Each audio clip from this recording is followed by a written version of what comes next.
Assalamu alaikum wa rahmatullahi wa barakatuh. Welcome, guys, to another stream from the Thought Adventure podcast. Today we have a special one where we are going to be seeing Jake Brancatella and Khalil debate their positions or their creedal positions and basically try to defend it against one another. So we first want to thank Muzzy Buzz for his super chat. Thank you very much. Appreciate it. And let me first begin by introducing Jake, and then I'll tell you what the format of the debate is going to be, and then I'll pass it on to Dr. Javad, who's the second moderator today, and then we'll get right into it. So, So give me 1 second. All right, so Jake Brancatella is a former Catholic and he's a convert to Islam. He has a BA in philosophy, and his study and his research revolves around epistemology and metaphysics and Christian doctrines, like the core of Christian doctrines like the Trinity and the Incarnation, as well as inter and intra-creedal discussions, which is, of course, closely related to today's debate. And he has a YouTube channel. You guys can check it out. It's called The Muslim Metaphysician. He's quite known. So this intro is just a formality. And I'm going to pass it on right now to Dr. Javad, and then we'll start with the debate, inshallah. All right, thank you. Dr. Khalil Andani is an intellectual historian and philosopher of Islam, specializing in Quranic studies, Islamic theology and philosophy, Sufism, and Ismailism. He holds 2 master's degrees and a PhD in Islamic studies from Harvard University. He is currently an assistant professor of religion at Augustana College. Dr. Andani's dissertation on the concept of revelation in Sunni and Shia Islam was awarded the Best PhD Dissertation Award by the Foundation for Iranian Studies. He is currently converting this into his first book. Dr. Andani has published numerous peer-reviewed articles in several Islamic studies journals and volumes. He also maintains an active social media presence on Twitter, YouTube, and Clubhouse, where he focuses on public education about Islam. Before we proceed any further, can we just make sure, I think there was an issue about the YouTube comments. Can we open them up, make sure they're open to everyone, not just subscribers? As far as I know, they are. Abdulrahman, you're muted. So I don't know about I think this subscribers thing has been going on for a while, right?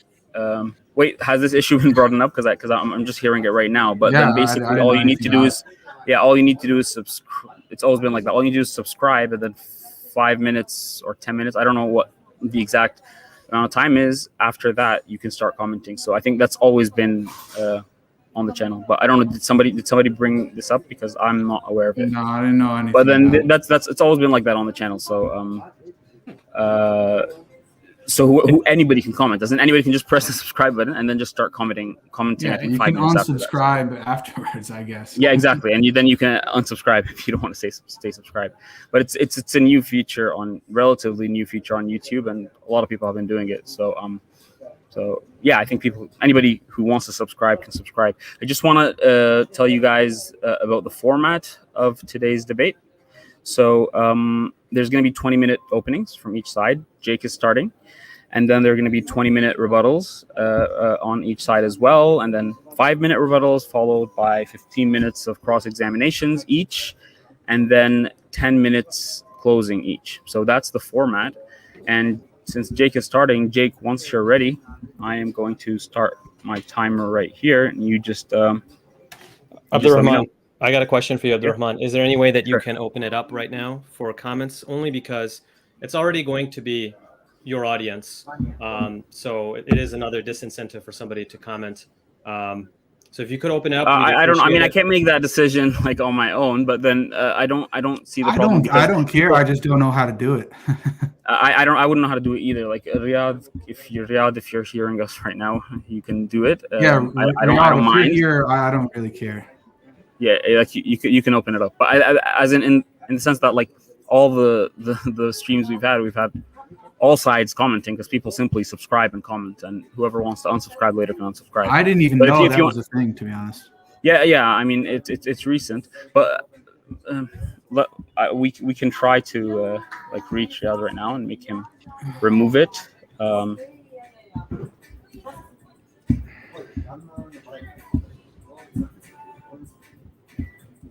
Okay, so how about we start, and I'll be working on this and I'll try to reach Riyad. But Jake, as long as it's not a distraction, you let me know when you're ready, and I can start the timer. Yeah, hold on. Or do you want to take care of this first?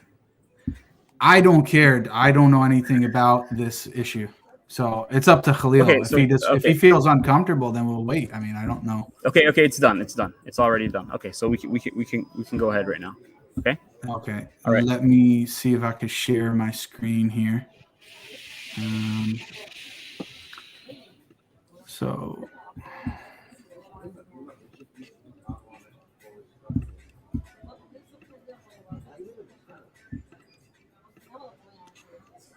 Okay, you guys able to see that? Yep. Okay. All right. So, guys, when I move it, it moves with the as well. Correct? You see the title now. Yes. Okay. Okay, go ahead. So one last thing for the people in the chat, please keep it respectful, because there's already been comments that are like inappropriate. We want to keep it civil, both like in the discussion itself and in the chat, and we will ban or block or time out anybody on any side who is disrespectful in the way they're commenting. So I mean, to the best of our ability. So yeah, please keep it respectful. Jake, whenever you're ready. Okay, I'm ready. Abdulrahman, just make sure you mute yourself, bro, because I can. Yep. I'm about to. Okay. All right. Hey, go ahead, Jake. Bismillah ar-Rahman ar-Rahim. Alhamdulillahi Rabbil Alameen. Wassalatu wassalamu ala Rasulillah wa ala alihi wa ashabihi ajma'in amma ba'd. Assalamu alaikum wa rahmatullahi wa barakatuh. The subject of today's debate is Tawhid and the oneness of Allah. I will be defending the Athari position, and Mr. Andani will be defending Islamic philosophy, and more specifically, the Ismaili Neoplatonic model. However, as you soon will see, Khalil's position is not only false, but there's nothing Islamic about it. Now, let me explain the structure of my opening statement. I will start by outlining what the Athari Creed is and the reasons for holding to it. And next, I will provide and explain what Khalil's position is and provide reasons for rejecting it. So, what is Athari Creed? Well, we affirm what the Quran and Sunnah affirm for Allah subhanahu wa ta'ala, and we do not attempt to go further. We accept what has come to us in the Quran and the authentic Sunnah without rejecting the text, without tajseem or making Allah like his creation. Nor do we create esoteric interpretations of the text that no sensible person could derive from the text alone. We do not seek to use alien philosophies and metaphysical notions that are not derived from the text in order to derive our interpretations of the text itself. This is primarily because we are certain in our belief that Allah subhanahu wa ta'ala exists and that he has sent the Prophet Muhammad alayhi salatu wasalam with the Quran and the authentic Sunnah of the Prophet, which is obligatory to affirm and to follow. We have no doubt about the truthfulness of the guidance that has reached us, and so we accept it as it comes. We seek to have our beliefs and creedal affirmations in line with what the Prophet alayhi salatu wasalam has taught and what he has brought and taught to his companions, and what the righteous from the earliest generations affirmed and taught as well. This is quite simple, straightforward, and easy to understand. However, in order to understand the creed, you must be familiar with the text of the Quran and the Sunnah. So, let's take a look at some examples. Starting with, to understand Tawhid, let's start with Surah Ikhlas. In the Quran, chapter 112, verses 1 to 4, Qul huwallahu ahad. Say, He, Allah, is one. Allahu samad. Allah is the one who depends on nothing, but everything depends on Him. Lam yalid wa lam yulad. He begets not, nor is he begotten. وَلَمْ يَكُنْ لَهُ كُفُوًا أَحَدٌ. And there is none equivalent to him. So Allah is one, independent, does not beget, nor is he begotten, and there is none equivalent to him. But that's not all. Allah is the one without any partners, children, or anything else that you can think of, as he has not in need of anyone or anything. Again, in the Quran, chapter 59, verses 22 to 24. He is Allah, other than whom there is no deity, knower of the unseen and the witness. He is the entirely merciful, the especially merciful. He is Allah, other than whom there is no deity, the sovereign, the pure, the perfection, the bestower of faith, the overseer, the exalted in might, the compeller, the superior. Exalted is Allah above whatever they associate with him. He is Allah, the creator, the inventor, the fashioner. To him belong the best names. Whatever is in the heavens and earth is exalting him, and he is the exalted in might, the wise. Notice that to Allah subhanahu wa ta'ala belong the best names, the creator and the one who knows all things. We believe Allah when he states in the Quran that he created Adam alayhi salam with his own hands and that he is above the throne. However, this does not mean that we believe Allah has physical limbs, nor do we say that he is encompassed by space. We affirm these texts on their apparent meanings and that it is obligatory to believe in them, not seeking to reject them without making ta'wil or seeking false interpretations, while at the same time not likening Allah to his creation. At the same time, we are not anti-reason. We believe that reason is a gift from Allah to mankind and that using it properly is praiseworthy. We do not believe that the text of the Quran and the Sunnah can or do contradict reason. However, we are highly skeptical of metaphysical principles that are alien to the Quran and Sunnah or even contradict them, and at times are used to construct theologies that are not in agreement with the text. On the other hand, reason can be employed as an apologetic tool in defense of the Quran and Sunnah. This includes rational argumentation for the existence of God that is derived from the text itself. We can speak more about these issues in detail later if need be. I will now turn to my opponent's position and present three main arguments against it. My first argument is meant to establish an internal inconsistency, both in Khalil's methodology and specific theological positions. He is claiming to defend Islamic philosophy in the debate title and adopts the methodology of the philosophers in several key positions that they hold to. However, he is simultaneously claiming to defend Ismaili Neoplatonism, conceived of by such figures as Abu Yaqub as-Sijistani and Nasr al-Khusraw. The problem is that the methodology and position of the philosophers, such as Ibn Sina, is diametrically opposed to that of classical Ismaili theology. My examples are aimed at demonstrating this fact with the intention of exhorting Khalil to take a stand on these key issues as to absolve himself from these contradictions. If he cannot do so, he will fail to defend his position in this debate, as his position currently constructed is contradictory. First example, can the existence of God be proven through reason alone? Khalil says yes, and he will probably give some form of the contingency argument in his opening statement to support this. However, his classical Ismaili texts say that God cannot be proven by the intellect alone. For example, Nasruddin at-Tusi states in his text Paradise of Submission, and I quote, "As for proving the existence of God Almighty, human beings cannot establish such a proof, because he, the exalted one, is in reality the founder of all established things.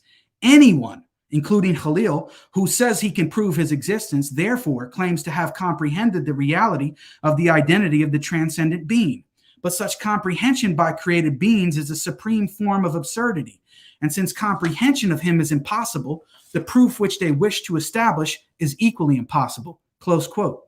The famous Hujjah, or proof of the Imam, Nasr al-Khusraw, states in his text Between Reason and Revelation, and I quote, the true doctrine of oneness lies in interpretation of the book and the sacred law, not in some dark interior of the community, as this group claims and as we find in their pronouncements. For this reason, the emissary of God called people to God's oneness by God's command, not by the command of the intellect. They accept religion as a matter of individual opinion so that they may practice speculation. Thus God says, "Say, it is revealed to me that your God is one God. Are you going to surrender?" Close quote. Notice that knowledge of God is by his command, not by reason. Well-respected scholar Wilfred Madlong, in his article entitled The Prophetic Chain and the God Beyond Being, states, and I quote, "Characteristically, Ismaili theology did not attempt to offer a proof of God, that first concern of any rational theology. A rational proof of what is beyond reason and being was evidently futile, nor was there any need for it. For God, Abu Yaqub affirmed, is more certain than everything certain. This was a certainty which becomes evident to the human mind only by revelation, close quote. So, is Khalil an Ismaili that rejects the position of the scholars he is claiming to defend, or has he in fact left his religion to follow Ibn Sina? Is God the necessary being? Classical Ismaili texts say no, but Khalil says yes. Nasr al-Khusraw in Knowledge and Liberation states, and I quote, under it, there are the necessary existent, which is the universal intellect, not God, and the contingent existent, that is the universal soul, which is under the intellect, close quote. So, the necessary being is clearly identified as the universal intellect. Commenting on this passage in an Ismaili publication, Parvez Morwedge says, and I quote, nor is he, Khusraw, a follower of Ibn Sina, for whom God is the necessary existent, whereas Nasr places God above the necessary existent. Nasr al-Khusraw presents two remarkable ontological doctrines in this work. One is a radical development of the Neoplatonic idea that existence cannot be attributed to God, and that unlike the Avicennan tradition, the necessary existent is the universal intellect and not the ultimate being analogous to the God of monotheism, close quote. Ash-Shahrastani, in his text dedicated to refuting Ibn Sina, states, and I quote, the method of demonstration for Ibn Sina and whoever follows him, including Khalil, comes apart because division does not apply to the equivocal. On the other hand, the procedure of the prophets, upon them be peace, is in accordance with what we will report. So we say, the Creator, exalted as he, is too well known for his existence to be pointed to by anything. And the recognition of him, exalted as he, is true innate predisposition, fitra, close quote. Once again, is God the necessary being proven by the contingency argument as conceived of by Ibn Sina, or is he beyond the necessary being and only known through the fitra or the imam as the Ismailis claim? Khalil needs to decide whether or not he is an Ismaili in this debate or a follower of the philosophers in order to even have a chance in this debate, because as it stands, his position is contradictory. Is creation a necessary consequence of God's essence, or is it a free act of God? Classical Ismaili texts say that it is a free act of God, and Khalil says that it is necessary. As-Sijistani in the 15th Wellspring titled, and I quote, that asking why God created the world is impossible and absurd, states, the rule has been handed down to us that it is impossible and absurd to inquire into the reason of something, the very manner of whose being is incomprehensible. However, it is generally agreed that no one has ever understood the manner by which the Maker brought the universe into being. Although some scholars did insist that how the Maker brought it into being is by command, they did not understand the manner of that command itself. But since their views are in agreement that the comprehension of the manner by which the universe has its being is outside the realm of possibility, inquiring into the reason of its existence is even more absurd and even further beyond inference. Perhaps the reason of it lies within the question of its manner, and thus understanding the reason is difficult because its manner is hidden, close quote. Madlone confirms this in the same article cited earlier when he states, and I quote, more significantly, however, these changes reflected the volitional nature, the liberty of the act of creation as conceived in the Holy Quran and Islamic tradition, in contrast to the emanational doctrine of the philosophers. With the same motive, Ismaili theology expressly denied, against the philosophic tradition, that God is the first cause. The basic error of Ibn Sina and his followers in this question is that they view the world as an emanation from God, which is necessitated by his essence, or that. Thus, they describe God in relation to the universe primarily as its necessitator. The world then appears as an accidental, unintentional consequence of his essence. God is, however, in relation to the world, primarily its giver of existence, not of necessity, and revealed scripture describes his acting towards it with terms like option, ikhtiyar, will, irada, creation, khalq, command, amr, and reign, mulk. Close quote. So, once again, is Khalil following the necessitarianism of Ibn Sina and the philosophers, or the view that creation is a free act of God as the Ismailis claim? Khalil needs to get himself out of this contradictory position to even have a chance in this debate. Is the God of the philosophers in Mu'tazila the same God of Ismaili theology? It is clear that they aren't, but Khalil tries to make it seem like their notion of divine simplicity is the same, even though it clearly isn't. Nasr al-Khusraw states, and I quote, to posit one essence with 6 different attributes is not true Tawhid. Quite the opposite. It is to posit a multiplicity. Nor can it be true Tawhid to ascribe creaturely qualities to God. On the contrary, that is anthropomorphism. This group never sees anything better than themselves and indeed fancy themselves to be God. That is extreme error. Close quote. Khalil himself, in a published academic article commenting on this passage, states, and I quote, Nasr concludes his critique of the Mu'tazilites by accusing them of the very anthropomorphism that they sought to avoid.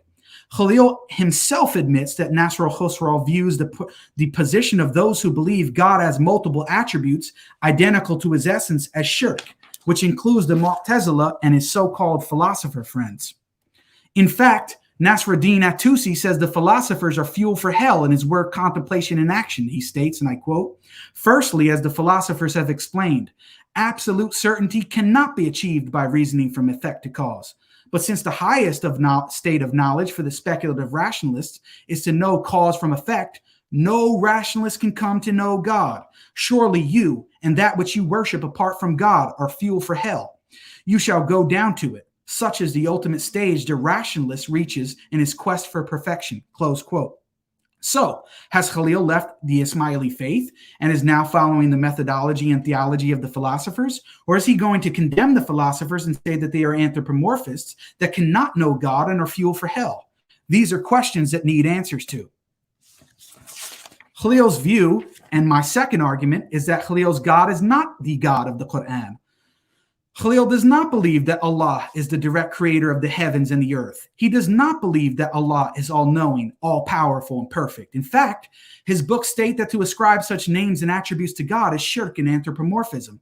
Nasruddin at-Tusi describes the Ismaili God as, and I quote, he cannot be attributed with cause or effect, existence or non-existence, temporality or eternity, necessity or contingency, nor any of the other kinds of opposition.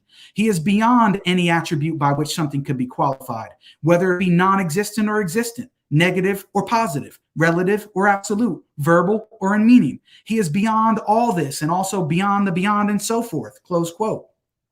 Nasr al-Khusraw claims it is polytheism to ascribe knowledge and power to Allah when he states, and I quote, it is wrong to ascribe the opposites of such attributes, such as knowledge and power, to him. Glory be to him. He is exalted on the grounds that these two are creaturely qualities.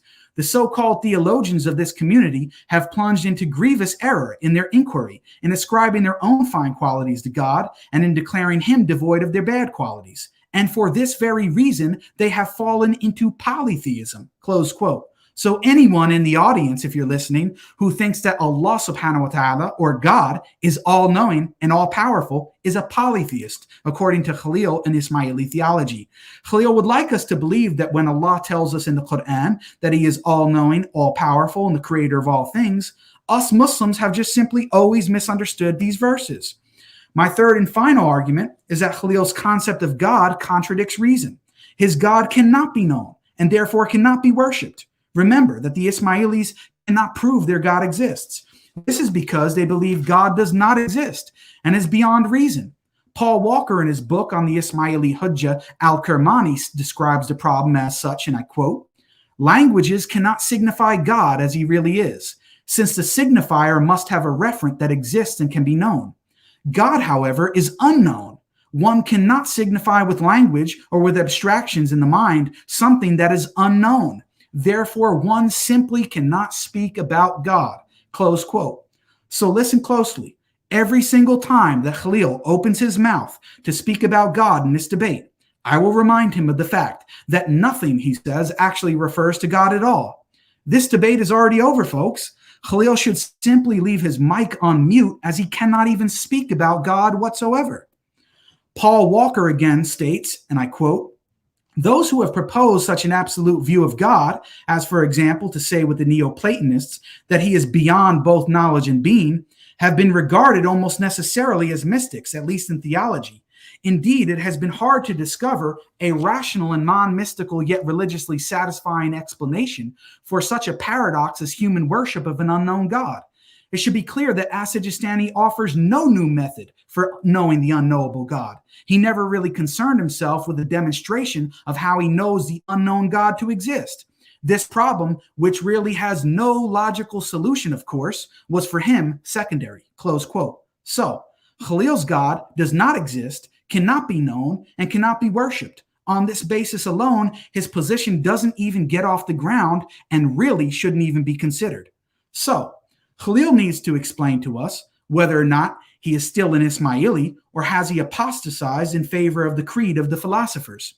Secondly, he needs to explain to us why we should reject the plain reading of the Quran and the fact that Allah subhanahu wa ta'ala is the creator, all-knowing and all-powerful. Lastly, Khalil must explain to us how we can know and worship an unintelligible God beyond existence and intellect.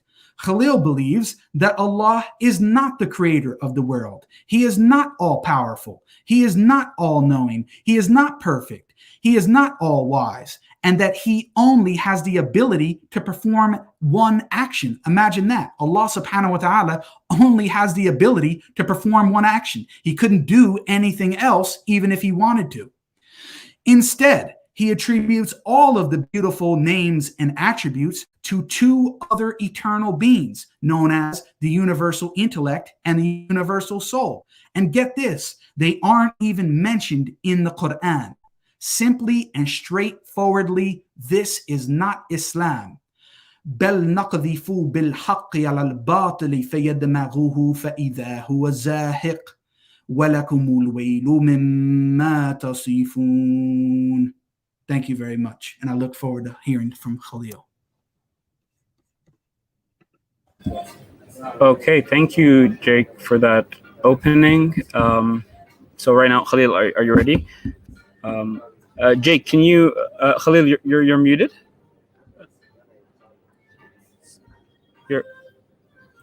I'm just sharing. Can you put my screen on the screen, and then I'll run. Yeah, Jake, are you able to switch yourself and Dr. Khalil the on the screen? Yeah. Okay. Perfect. All right. Great. Okay. So whenever you're ready, 1 second. Yeah. Okay. So whenever you're ready, Khalil, you can just give me the shout, inshallah. Okay. And Abdulrahman, if you could go to mute as well, please. Yeah.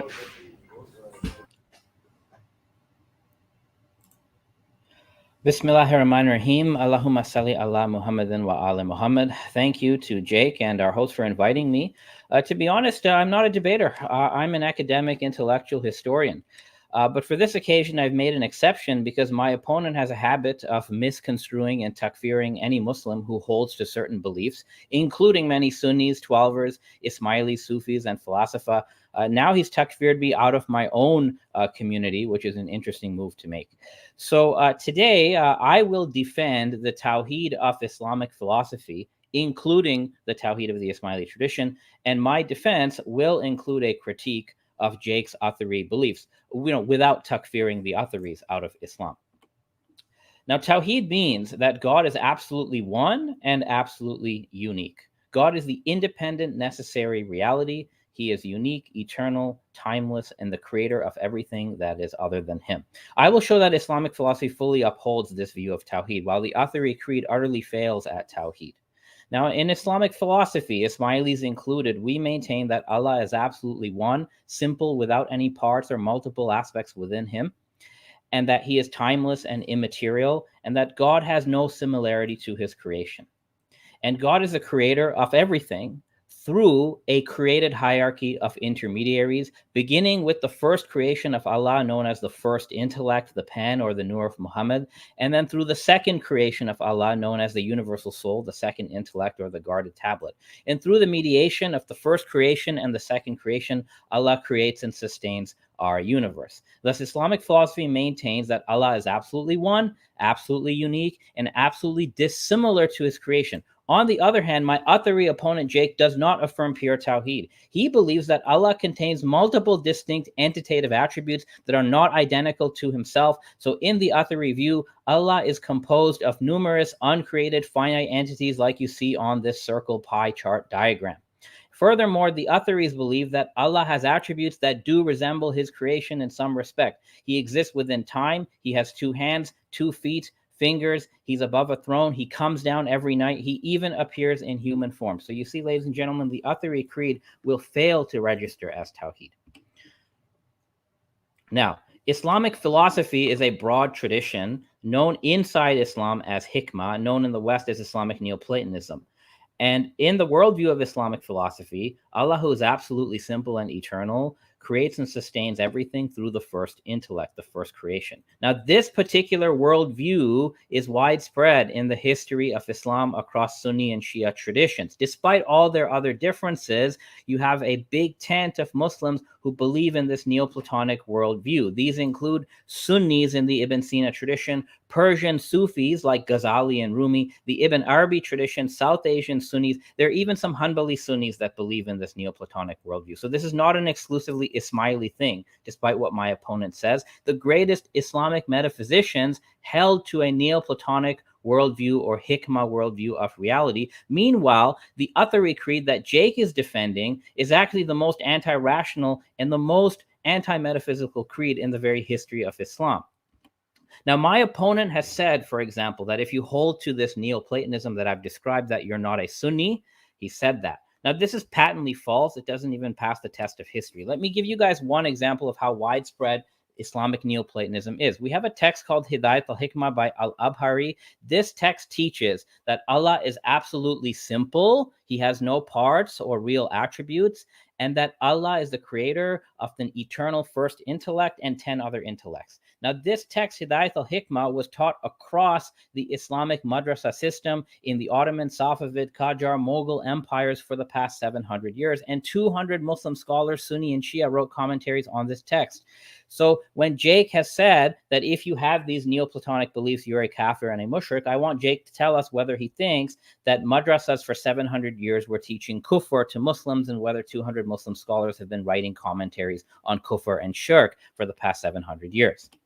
Now, in this opening statement, I will offer 10 arguments to show that the Tawhid of Islamic philosophy, Ismailis included, is established by reason and revelation, while the Athari Creed is surely not. My first 5 arguments will target the logical incoherence and anthropomorphism of the Athari Hanbali Creed, and my next 5 arguments will show the truth of the position of Islamic philosophy, which entails the falsity of the Athari Creed. Now, what are our criteria for true Tawhid? Firstly, the correct Tawhid must be proven rationally, and it must be logically coherent and metaphysically coherent. So it has to be demonstrated. It cannot just be asserted. Second, the true Tawhid must be consistent with the correct understanding of the Holy Quran and Sunnah. The correct understanding, which is not the same as a personal understanding from Jake or the Salaf or whoever it is. Because the Prophet, per Sunni and Shia sources, said that the Book of God, the correct understanding of the Quran, is only with his family, the Ahlul Bayt. Argument 1. The Hanbali Athari Creed forbids philosophical and logical arguments. It's completely forbidden. We have a contemporary Hanbali authority, Sheikh Yusuf bin Sadiq, who has said that logical proofs is prohibited and kalam is prohibited in the Hanbali madhab, which the Athari Creed comes from. Ahmad ibn Hanbal has said that kalam is rejected and forbidden. That means you cannot use reason to prove the existence of God, and you cannot use reason to attack anybody else. So Jake, by just coming to a debate, has violated the Athari Creed, and if he really follows the Athari Creed, he should withdraw from the debate right now.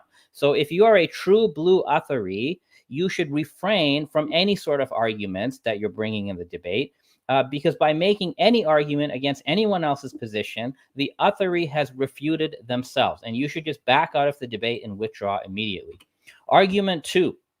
Ahmad ibn Hanbal, the Imam of the Hanbali Athari Creed, is a known anthropomorphist. We know this because we have the creeds of Ahmad from Hanbali sources. In this creed, he says that Allah has 2 feet, that Allah laughs, he has fingers, he comes down from the heaven, he puts his foot in the fire. All of these statements from Ahmad, including that God has a loin, come from Sunni hadith that the Atharis have to take in the apparent meaning. And Ahmad himself says, we take all the hadith according to the apparent meaning. Well, guess what? The apparent meaning of all of these hadith and creedal statements results in a Zeus-like God, which quite frankly, is deeply disturbing. I don't know how anybody thinks this passes for Tawhid. And this is not just my opinion. The academic Dr. Wesley Williams has said that Ahmad ibn Hanbal was an anthropomorphist, and he believed that the divine does have human-like features that I've put on the slide. Now, let me give you an example of how crass this anthropomorphism is. You have a hadith that the Hanbalis were famous for narrating, and believing in hadith is part of the Athari Creed. So this hadith, the Prophet allegedly says that he saw Allah in the form of a young man with curly hair. This is what the hadith says. And the Hanbalis believe in this hadith, and the Atharis have to affirm this hadith. Here are the receipts. Ahmad ibn Hanbal, according to multiple witnesses, validated this hadith as true. The Hanbali authorities like Qadi Abu Yala, Daraqutni said the hadith is true. Even Ibn Taymiyyah said this hadith is sahih. So Jake, if you follow the Athari Creed, fine. I want you to admit that you believe that Allah has the form of a young man who is beardless and who has curly hair. Just admit it if you're really an Athari. Otherwise, you should denounce the Athari Creed immediately. Now, just to be clear, this belief that Allah is a young man without a beard, this comes from Christianity. It does not come from the Quran and Sunnah, and this is what the research has shown. So the Athari view of Tawhid and some of these hadith that it's based on is not from the Quran and Sunnah. It's from other religions. Argument 3. Now, my opponent already has to affirm the apparent meaning of everything, all the bullet points that you see here, because this is what the Sunni hadith say. Okay, if he does not want to affirm the apparent meaning, he can be like the rest of Ahl al-Sunnah and do ta'wil. That is, affirm a metaphorical meaning, the non-Zahiri meaning. The problem with this is that the Athari books are very clear. Ibn Qudama says multiple times, we do not interpret anything with a ta'wil that opposes the apparent meaning. So metaphorical interpretation of God's eyes, God's face, God's beardless human form, God's foot, that is not an option for the Athari. So Jake must either affirm the apparent meaning of all these things, in which case his Tawhid fails, or what Jake is going to do, I'm predicting, is he's going to do something called tafwid. He's going to reject the apparent meaning, and he's going to reject the ta'wil. And this is known as tafwid al-mahna. The problem with tafwid al-mahna is that it leads to a clear contradiction. When you do tafwid al-mahna, you deny the apparent meaning, and then you deny the opposite of the apparent meaning. And this is a clear logical contradiction, and it means that the tafwid position of the Atharis is completely incoherent. Now, if Jake finds a way to get past the logical problem of the Athari, which is what this is called, then he has another problem. So if you say that you do tafwid and you don't know the meaning of God coming down at night, you don't know the meaning of his two hands, what you're basically saying is that there is no meaning to these statements in the Quran and the Sunnah that are accessible to humans. And that turns parts of the Quran and Sunnah into gibberish, something that has no truth value. Okay. Now, the problem with this is, according to Arabic grammarians, a statement only counts as kalam or speech if it is mufid, if it is meaningful. Something that is not meaningful to people that is not kalam. So when the Athari does tafwid al-mahna, what they are doing is they are saying that the Quran and the Hadith are not kalam, which is a form of disbelief in the Quran as the kalam Allah. If something is not kalam, it cannot be kalam Allah. And this is why other Hanbali scholars like Hatim al-Hajj have come out against this tafwid al-mahna, which my opponent is probably going to do, because it would mean that the Prophet said all these things, and the Prophet himself doesn't even know what God's two hands are, and the Prophet doesn't know what God coming down at night means. Next argument. If the Athari comes and says either tafwid al-mahna, which is we don't know what it means, or if the Athari says we affirm it, but we don't know how, which is bila kayf, and only God knows how, well, this is an appeal to mystery. Okay, the Athari Creed is an appeal to mystery. Now, this is fine if you want to appeal to mystery, but then Jake, if you are a true blue Athari and you do tafwid al-mahna or tafwid al-kayf, fine, you should stop debating with Christians, because the Christian Trinitarians, they do this tafwid al-mahna and tafwid al-kayf. Professor Wilmer says regarding the Trinity, we don't know why there could be or how there could be three persons in one God. And Stephen David says the Trinity is a mystery to us, but it's not a mystery to God. This is just a Christian form of tafwid. So if the Athari is going to do tafwid, fine, but then you need to cancel your debating career against the Christians, because they can do exactly the same thing. Now, my opponent has made mention about the Quran and what the Quran says. Well, let's see what the Quran actually says, okay? Let's begin with Surat Al-Ikhlas. Kul hu Allahu ahad, Allahu samad. What does this mean? Well, what does ahad mean? According to the widely held view in Sunni tafsir, as reported by Professor Lombard, the meaning of Ahad and the meaning of Ahadiyya is an absolute oneness that is unique and cannot be divided. That means Allah is absolutely simple, which is what the Islamic philosophers believe. The Atharis do not believe that Allah is absolutely simple. They believe that Allah has real distinct attributes that are different from one another and different from Allah's essence. And although Jake didn't say it in his slides, he said it on his YouTube videos multiple times. So the God that the Atharis believe in is not Ahad, because Ahad means absolute simplicity. It's the same thing with Samad. What does Samad mean? Well, according to the Sunni tafsir tradition from Tabari and others, Samad refers to that reality which is one, solid, unchangeable, and monolithic. A monolithic reality is an absolutely simple reality, but the Atharis don't believe that. The Islamic philosophers believe that God is absolutely simple, but the Atharis have this weird thing. They say Allah's essence is uncreated, but it's not the same as Allah's uncreated foot, which is not the same as Allah's uncreated power. So the Athari God doesn't even meet the definition of Ahad or Samad. Furthermore, the Quran actually clearly teaches that God is absolutely simple and that God has no multiplicity within himself. How do we know this? Well, the Quran says that God is the creator of everything, every shay. The Quran says that every shay has been created as a pair. So every created thing contains zawjiyah or duality. The Quran says God is nothing like his creation. Laysa ka mithlihi shay'un. So God is absolutely dissimilar to everything in creation. And if everything in creation has duality, it means God cannot have any duality. But when the Athari comes and says that God has real entitative sifat that are distinct from his essence, the Athari has created duality within God, because a sifa and mausuf are not identical. They're codependent on one another. And this is the same teaching that Imam Ali, the first Imam and the fourth Caliph of Sunnis, teaches. He says you have to deny God attributes, that is, real distinct attributes. Now, the Quran actually nowhere teaches the Athari doctrine that God has real distinct attributes that are additional or distinct from his essence. What the Quran does talk about is the names of Allah, the descriptions, and the relations. But names, descriptions, and relations are not the same as ontological attributes. There is an Athari ta'wil going on here that they're not admitting to. So where does the doctrine of real distinct attributes comes from? Which again, Jake holds to this doctrine. It actually comes from the Christian doctrine of the Trinity. This is the finding of Harvard professor Henry Austin Wolfson. And in fact, we can go into detail on this. We can show you, according to many, many sources, we know that the Christian Arabs defined the Son of God and the Holy Spirit as two eternal divine attributes, such as life and knowledge, or knowledge and power. And the early proto-Atharis, like Ibn Kulab, learned this doctrine from the Christians, and they transformed the Christian Son of God and Holy Spirit into Allah's uncreated attribute of X and Y. So the Athari position on attributes doesn't come from the Quran and Sunnah, it comes from the Christian Trinity.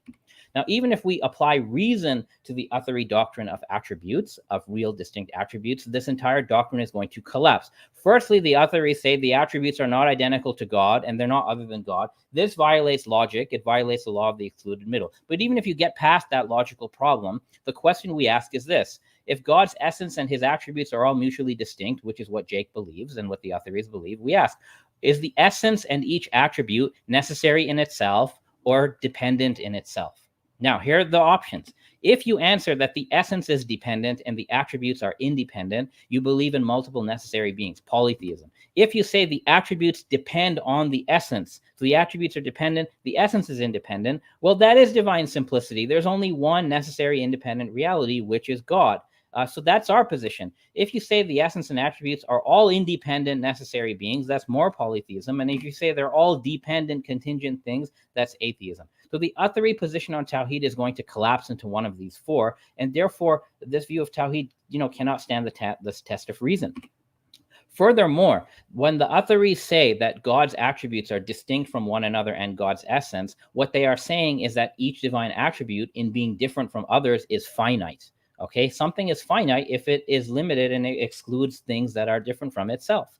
So to say that God is infinite, but he's comprised of multiple finite attributes is a logical contradiction. You cannot have divine infinity composed of finite attributes. Furthermore, the Atharis affirm that God has two yads. Whatever yad means, he has two yads. Well, guess what? 2 is a quantitative arbitrary limit. Why does he have 2 yads? Why can't he have 7 yads or 1,000 yads? So when the Atharis affirm in their creed that God has 2 hands or 2 yads, they're giving an arbitrary limit to God. And according to the Thought Adventure podcast that I've watched, anything with arbitrary limits is contingent, not necessary. So the Athari concept of Tawhid posits a contingent God. Now, what is our position on attributes? Here's the thing. If attributes refer to distinct finite realities, which is what the Atharis believe, then yes, of course, God is beyond attributes because God is one and infinite. So these finite distinct attributes like knowledge, power, life, and justice, these belong in creation.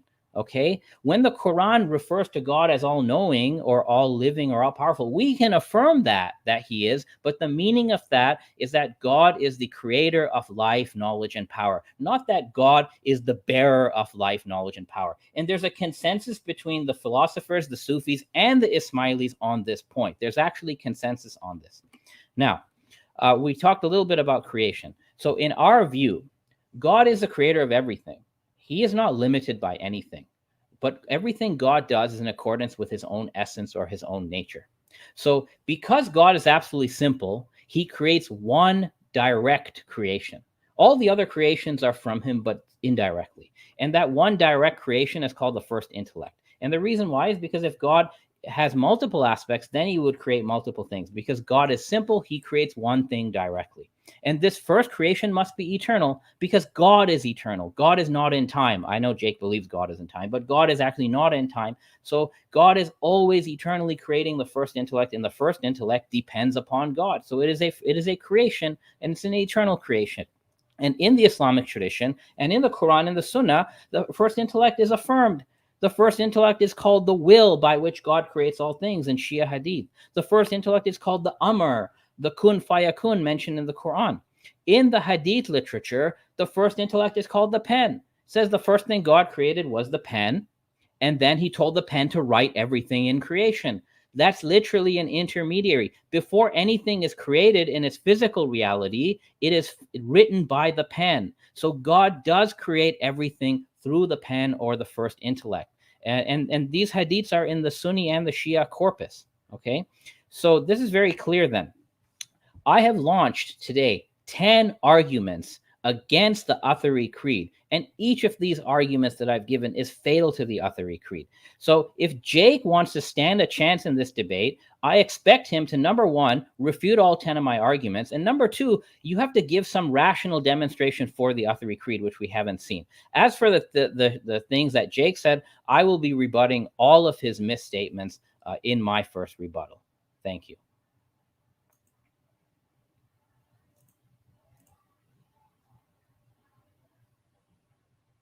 Right on the buzzer. Abdulrahman, are you there?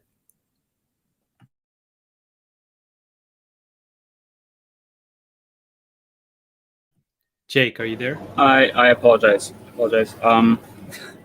Jake, Yeah. are you ready for your first rebuttal?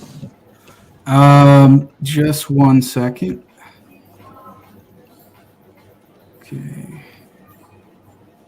Okay, so this section, guys, is going to be a 10-minute rebuttals where Jake is going to start, and then Khalil is going to have 10 minutes of his own. So, start timer as soon as you're ready, Jake. Yeah, I'm ready. Just okay. Okay. You can go ahead. Okay, 1 second. Let me just get my timer. Okay. All right, so that was a very interesting presentation from Khalil. He claims that he provided 10 arguments. So let's see what I could do in this 10 minutes to answer as much as I possibly can, even though his apparent machine gun tactics show that he is classically put at an amateur debater. Now, he says that I have to takfir all these other scholars because everyone believes the exact same thing that Khalil does. No, and he also, I believe, mentioned Abdul Qadir al-Jilani. Let me read for you what he actually said. He said, we believe that Allah constricts, expands, rejoices, loves, dislikes, becomes pleased, becomes angry, and abhors. He has 2 hands, and both of his hands are right. The hearts of his servants are between 2 of his fingers, and he is in the direction of ulu. and he is established on the throne and is encompassing. The Prophet alayhi salatu wasalam approved the belief of the girl when he asked her, where is Allah? And she pointed to the heavens. The attribute of istiwa must be acknowledged without reinterpretation or ta'wil. It is the settling of his ipseity that above the throne, not in the form of sitting and touching as the corporealists and Karamites have said, not in the form of high status and greatness as the Ash'aris have said, and not in the form of seizing as the Mu'tazila have said. So I don't know where you're getting this idea, but this sounds like Athari Creed to me, not this garbage that we just heard for the past 20 minutes. And most of the time he didn't even spend it actually explaining his position in detail. But what we're going to see quite clearly is the fact of the matter is everyone on this debate is going to be on my side, not yours. Why? Because you are actually takfiring everyone in your own text, saying that we are all guilty of kufr and shirk if we apply the title of all-knowing and all-powerful to God. You believe that it actually refers to the intellect, or in equivocal terms, that it must mean in the sense of God creating knowledge, and anyone else who believes otherwise, which you told me, and you just said in your opening statement, actually, which I find very amusing, that there's consensus on this point amongst the Sufis and the Ismailis and the philosophers. Wow, I wonder why, if that is the case, that Ash-Shahrastani, and you compared my composition or understanding of Tawhid, explanation of Tawhid to the Trinity, but in fact, that's what your very scholars did about Ibn Sina. Let's see from Ash-Shahrastani himself, who wrote a whole entire text refuting Ibn Sina. What did he say? I say you stipulated 3 considerations in the essence of the necessary existence and glossed over each consideration with a proper meaning, each of which is not to be understood from the other. That is patent Trinitarianism, and exalted be God above the third of 3. This is not in slander, but the absurd implication of multiplicity in his essence in respect of one consideration and another. So Ibn Sina is being accused by Ash-Shahrastani, who you affirm as an Ismaili scholar, as saying that he is guilty of affirming a trinity. Now, it's interesting that you would say that they have the exact same position. Now, is this only Jake's understanding of the text? Well, we see that it's not just Jake's understanding of the text, because we have an article from Frank Griffel himself, or I'm sorry, not Frank Griffel, from Madlung himself, where he says, Ibn Sina's doctrine that God is in essence under 3 aspects, intelligence, intellecting, and intelligible, is equally repudiated by Ash-Shahrastani as implying a trinity in God similar to the trinity affirmed by the Christians. So what Khalil wants to do is he wants to make it seem like my position is very restricted and only held by a limited few people, and that his view is very expansive and held by virtually everyone except my group. It's exactly the opposite, my friend. When it comes to Sunnis, when it comes to the fact that we have the Atharis and the Maturidis and the Ash'aris, they all agree unanimously on the fact that your belief is kufr. Why? Not only because of your divine simplicity, but because of your divine agnosticism. You can't even attribute existence or being to God, okay? And you try to provide and say you have rational argumentations for the existence of God. You know, this is very amusing to me, Khalil, that you think that you have rational argumentation for God. Well, let's look further besides the text that I gave. What about taqlid? Who's the one that does taqlid in this situation? Is it me or Khalil? Well, let's listen to Nasr al-Khusram himself. The masters of the truth and the true monotheists are themselves gathered among such believers by convention, by taqlid. He who rejects taqlid never arrives at the discernment of deeper truth. It is by the way of taqlid that one arrives at God's oneness and a grasp of the truth. Taqlid is true, not false. And this is in reference to a refutation of the Mu'tazila, who believed, unlike Khalil, and even though he wants to present himself and his Ismaili Creed as such as believers in rational argumentation, they don't believe in rational argumentation. In fact, Khalil himself has an article published by Oxford in which he comments on this very same passage, and he says he, Khosrow, also proudly declares that no one has been able to critique the Mu'tazilites apart from his group. The people of spiritual inspiration, Nasr begins his critique by first attacking the Mu'tazilite claim that belief in Tawhid should not be based on taqlid. So he's critiquing the idea that it shouldn't be based on taqlid. He does so by accusing the Mu'tazilites of confusing genuine taqlid, which he believes is of his imam, with familiarity and habit. Okay, so you believe in making taqlid as your only way to come and actually know God. You cannot know God through rational argumentation.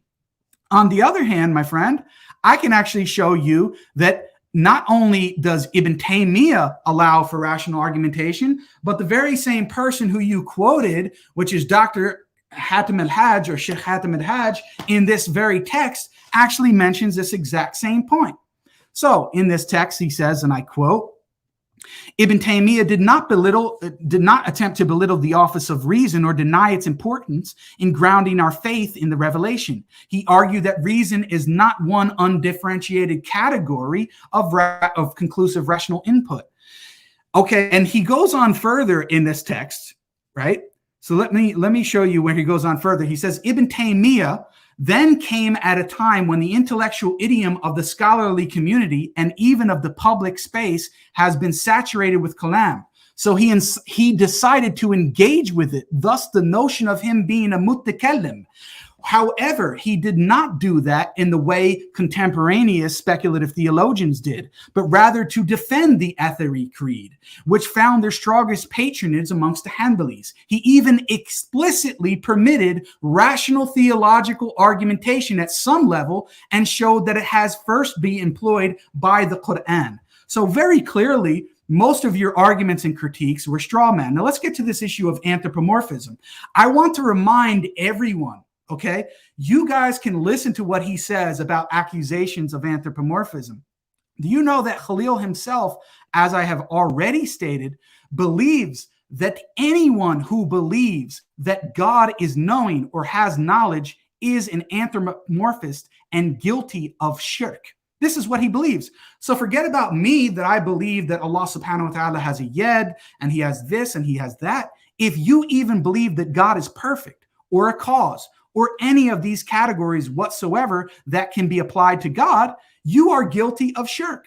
For example, this is from Nasr al-Khusraw himself in the same text that I mentioned, which Khalil has an article on, and I quote, if these theologians, speaking of the Mu'tazila who believed in divine simplicity, listen to what he says about other people who believe in divine simplicity.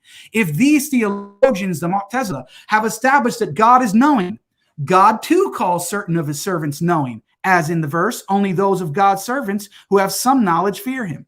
Thus it is clear to call God, praise be to him, knowing is polytheism, shirk. And if these theologians assert that God is powerful, God too calls his own servants powerful, as in this verse, they went early determined on their purpose. This too is polytheism. And if these theologians say that God is living, God too calls his own servants living, as in the sense. And he goes on and on with this, and he says, this is a heresy which this group has invented in their ignorance. They have imposed these names on God. No, my friend, the Mu'tazila, even though we don't agree with them, they did not impose these names on God. So this is not a debate over divine simplicity versus divine simplicity. This is against Khalil Ismailism, against the entire rest of the Muslim community, where he says to even say that God is perfect or all-knowing, you are guilty of shirk. So we must reject this false doctrine that he's bringing forward. Thank you. Okay, thank you for that, Jake. Dr. Khalil, are you there? Yeah, sorry, give me 1 second. I just have to share the screen again.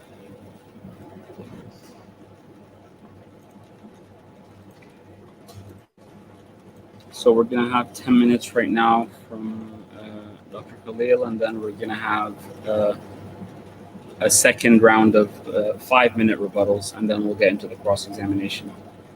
Reminder to everybody in the chat to keep it respectful. Our mods are trying to keep up with the chat, but can't really get everyone. So please, again, keep it respectful and try to listen to what's being said in the debate instead of pointlessly arguing with each other. Dr. Khalil, whenever you're ready, you can go. Okay. Okay, thank you, Jake, for the opening and for the rebuttal. I just want to make it clear, the topic is debating Tawhid, Athari Creed versus Islamic philosophy, and even if you want to say Ismaili philosophy, which is included, that's fine. But the debate is not Athari Creed versus Khalil Andani's views over the past 10 years. So let's keep this thing on topic. All right. Now, I gave in my opening statement 10 arguments that completely invalidate the Athari Creed, 5 of which positively prove the Tawhid that I believe in. Whether you want to call it Ismaili or Falsafa, really doesn't matter. I have given positive arguments for my position and arguments against Jake's Athari position, and Jake has only attempted to answer the first argument that I gave. He hasn't really answered anything else, and he hasn't even given a positive, I want a positive case for why we should believe in the Athari Creed. That is completely missing. Now, I could find 4 arguments that Jake gave against my position, and I'm going to try to go through them. Okay, first, Ismaili philosophy is incompatible with falsafa. All right, let's talk about this. Well, before that, let me do a different order. Let's start with argument 3. Khalil's view contradicts reason. In other words, you can't say anything about God, and that you can't use reason to prove God. That's what Jake said first. Okay, this is actually false. You are quoting Wilfred Madelung. That article is from 1977. That's like over, that's like 40 years old.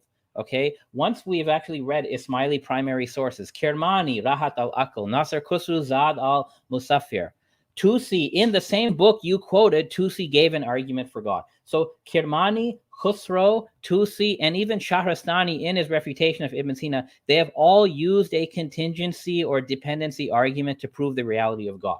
So this is completely fine in Ismaili thought to prove God.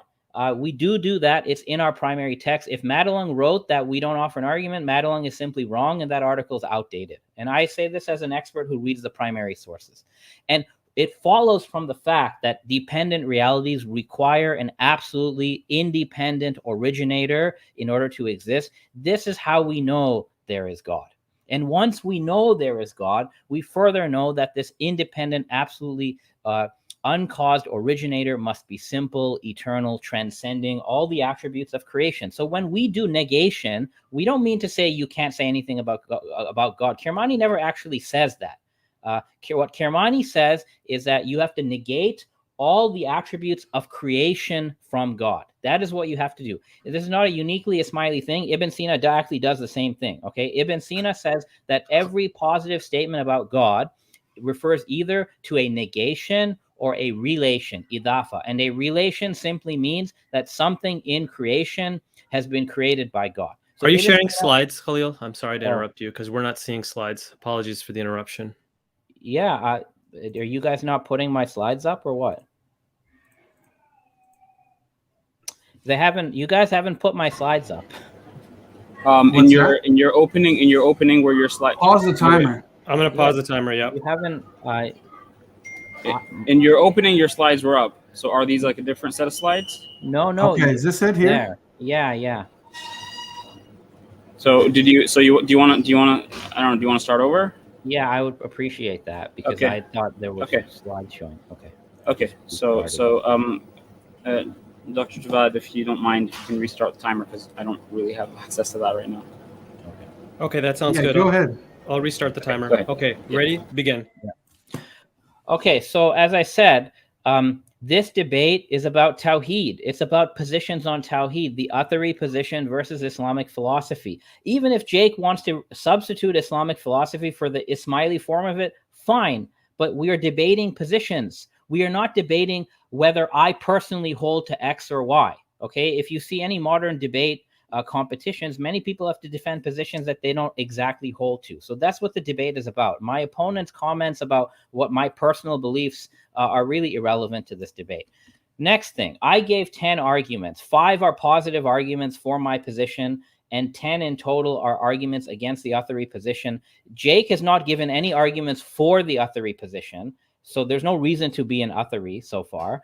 And furthermore, Jake has not dealt with my 10 arguments. He's tried to deal with argument 1 about logic, but I'm going to come back to him on that in my second rebuttal. The point is, you can't just now suddenly appeal to Ibn Taymiyyah, okay? When we exchanged texts before this debate, I asked Jake, which Atharis do you follow? He told me Ibn Qudama and Ibn Hamdan, who's summarized in Balbani. I'll show the Facebook messages. I asked Jake whether he takes from Ibn Taymiyyah for this debate. He said no. Okay, now Jake is appealing to Ibn Taymiyyah because I've caught him flat-footed. Now, I found 4 arguments from Jake, so I'm going to go through them, not in this order. So the first thing Jake said is that Ismailis are not allowed to offer an argument for God, and he relied on a 1977 article from Wilfred Madelung. That article is wrong. I have read the primary sources myself. Kirmani proves God's reality. Khusro proves God's reality. Tusi, in the same book that Jake quoted, Tusi gives Ibn Sina's contingency argument to prove the reality of God. So we Ismailis, we are allowed to do this, okay? And we do use a contingency argument, and we logically follow that contingency argument with the absolute negation of all creaturely contingent attributes from God, okay? That is what our double negation is based on. And according to John Martin, who's a scholar of the Neoplatonic tradition, this type of hyper-negation that you do for God, it is logically meaningful. It is not confused and it is not contradictory. This is the academic opinion about Ismaili and Neoplatonic thought generally. It is not logically contradictory. Now, another thing Jake said is that Ismailism... I'm sorry to interrupt again. Abdulrahman, I'm being told that the stream is not working properly. And I've paused. Sorry. What do you mean by stream? Are you talking about the comments? No, the stream itself is what I'm being told. Okay, it's back now. I guess it's cutting back and forth. All right, shall I continue? So, yeah, I think you should continue. I'm not going to start over. I just paused my own timer. So yeah, I paused the timer too. Okay, so yeah, so they're saying that the YouTube went down for 90 seconds. But okay. For 90 seconds. Yes, that's what I'm being told. Okay. Then we're going to need to confirm that, because if it's 90 seconds, then that's a significant part of the... I mean, it's live for me. I'm looking at the StreamYard. So can we confirm from the comments or something that it went off for 90 seconds? Or because maybe it was, if it's from one person, maybe it's the person's connection. Okay, 1 second. I'm looking into that. So... I look fine from my end, so I don't know what the issue is. But on StreamYard, I mean, could it be like fine on StreamYard and then like out on YouTube? Or? I have no idea. I mean, it's on YouTube that people are saying that. Yes. I received a few messages as well. Yeah. So if you don't mind, Dr. Khalil, sorry. If you so that's 90 seconds. So about 2 minutes. If yeah, but is it? We have to confirm. Is it working right now? Right now, it's working. Sorry, I think 1 it's second. Working. I think it is. It wasn't 90. Somebody's telling me it wasn't 90 seconds. It was 20 or 30 seconds for them. So I don't know, because I mean, we've got, so do we have the recording on StreamYard, as long as it's been good for us, because we've been hearing everything. I can just start again. I don't know what else to do. Like I don't think you should start all over. Okay, I'm just gonna continue. I'm just gonna continue if that's okay. All right. Okay. Yeah. Okay. Okay. So as I said, I made 10 arguments. We have not got to respond to these 10 arguments yet from Jake, but I'm gonna rebut every single thing he said about me. So the first rebuttal is, Ismaili primary sources do prove God. They do. If Madelung said that they don't, then Madelung is wrong, and this is why you should not be quoting 1977 articles. You should go to the primary sources in Persian and Arabic, read them yourself, and you will clearly find in Karmani's Rahat al-Aql, you will clearly find it in Zad al-Musafir. You'll find it in the same Tusi text that you already quoted somehow against me. Okay, Jake, you also said that Falsafa and Ismaili thought are just incompatible. They cannot be brought together, and that I have to apostate from Ismailism if I hold any position in Falsafa. And you gave some examples, which I appreciate. So firstly, it is a historical fact that Nasir then Tusi, as a committed Nizari Ismaili Muslim, was also a failsuf. He also followed Ibn Sina, And Toby Meyer writes in an article that Tusi was responsible for the expert coordination of Nizari and Avicennan thought, which was done under the imamate of the Imam Ala-ad-Din Muhammad and Alamut. And Tusi says there's an underlying harmony of the system. So I've given a counter example. So this argument doesn't stand anymore overall that Falsafa Ismailism are incompatible, because they were compatible for Nasir and Tusi. Furthermore, I have a quote on my slide from Ibn Sina. What Ibn Sina says here is exactly what the Ismailis say. He first says that God can only be described by negating all similarities from him. We believe this. God has nothing in common with creation. Ismailis believe this. Then Ibn Sina says God's essence is not the same as existence, okay? And that God's essence should be regarded as above existence, okay? Fawq al-wujud. So Ibn Sina's position that God is above existence is actually the same as the Ismaili position. Now, regarding the word necessary being, the term necessary being is an ambiguous term, okay? We can talk about logical necessity, ontological necessity. Aristotle has 5 definitions of necessity. So when Nasser Khosrow uses the term necessary existent, which he does, you have to read the whole passage of what he means by necessary existent. Khosrow uses necessary existent to mean a being that is eternal and imperishable. Okay, when he says necessary existent, he doesn't say necessary existent through itself. The terms bidatihi are not present in Nasser Khosrow's text. So he's using the term necessary being the way Thomas Aquinas uses the term, because these terms have different meanings within different systems.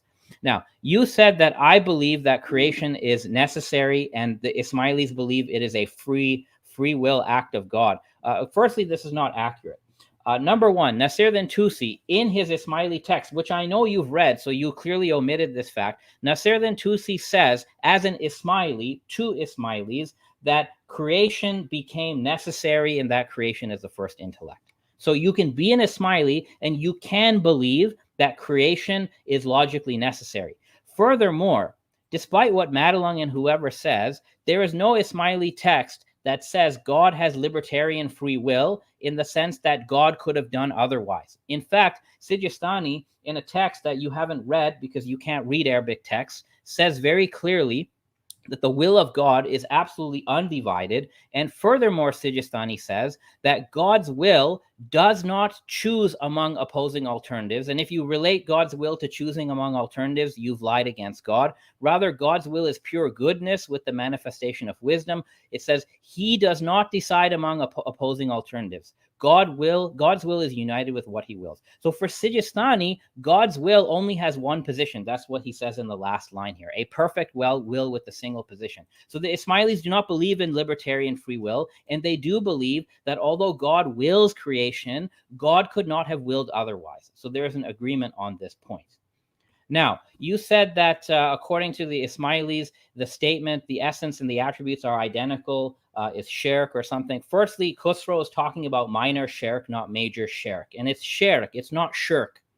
Secondly, the hukama, the philosophers, say that the meaning of the essence and the attributes being identical, it's not the same as what the Mu'tazila mean. The Mu'tazila meant something different, but the philosophers here, I'm quoting a Sunni philosopher, Abhari and Maybudi, say that the meaning of this is that the necessary existent alone, okay, produces effects that other things require an attribute to produce. And he says at the end here, this is based on the denial of the attributes along with the affirmation of their effects. So this is exactly what the Ismaili position is. Now, the only thing close to an argument that Jake gave for the Athari Creed was by saying, oh, the Quran has many names for God, and therefore God must have multiple attributes. Here's the problem. Your method that every description, ism, wasf, izafa of God is a real distinct attribute within God, this does not follow from the Quran. Okay, this is a hermeneutical assumption that you have not justified.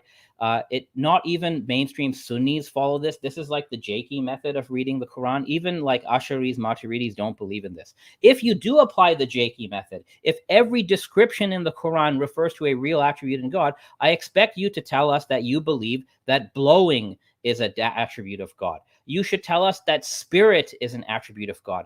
Anger, loin, human form, all of these should be real, distinct, eternal attributes of God. And if you deny that blowing is an attribute of God, then your entire line of argument, frankly, goes out the window.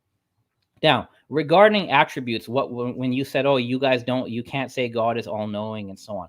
Well, here's the problem, okay? And I already talked about the first part of the slide. The Quran has these predications. Allah is called Alim, right? Allahu Alimun. That we can affirm. But Allahu Alimun does not necessarily mean Allahu Lahu Ilmun, that God has entitative knowledge. So we don't affirm the second part. We interpret Allahu Alimun or Allahu Qadirun and like statements. We interpret as follows. A, we affirm that this is God's reality. B, God is not ignorant of anything. And C, God is the originator of all knowledge, and knowledge is his creation or effect.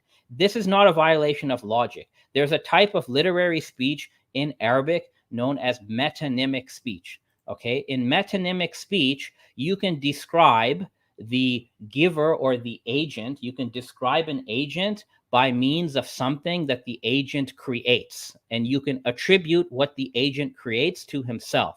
Okay, it's like when you have a king who orders an army to conquer a city, we would say the king conquered the city, but the king didn't personally conquer the city. The army under his command did it. This is how we interpret the attributes, statements about God, that the intellect and the soul execute God's command, but what the intellect and the soul affect can still be attributed to God verbally, because the intellect and the soul act by God's command. And the Quran is full of these examples. The Quran says God takes souls at death, but it's the angel of death who takes souls at death. The Quran says God is the guide, but Muhammad is a guide. The Quran says God sent down the Quran, but it's actually Gabriel who brought down the Quran. So this is called metonymic speech, and this is how we can interpret everything in the Quran, which your belief does not follow.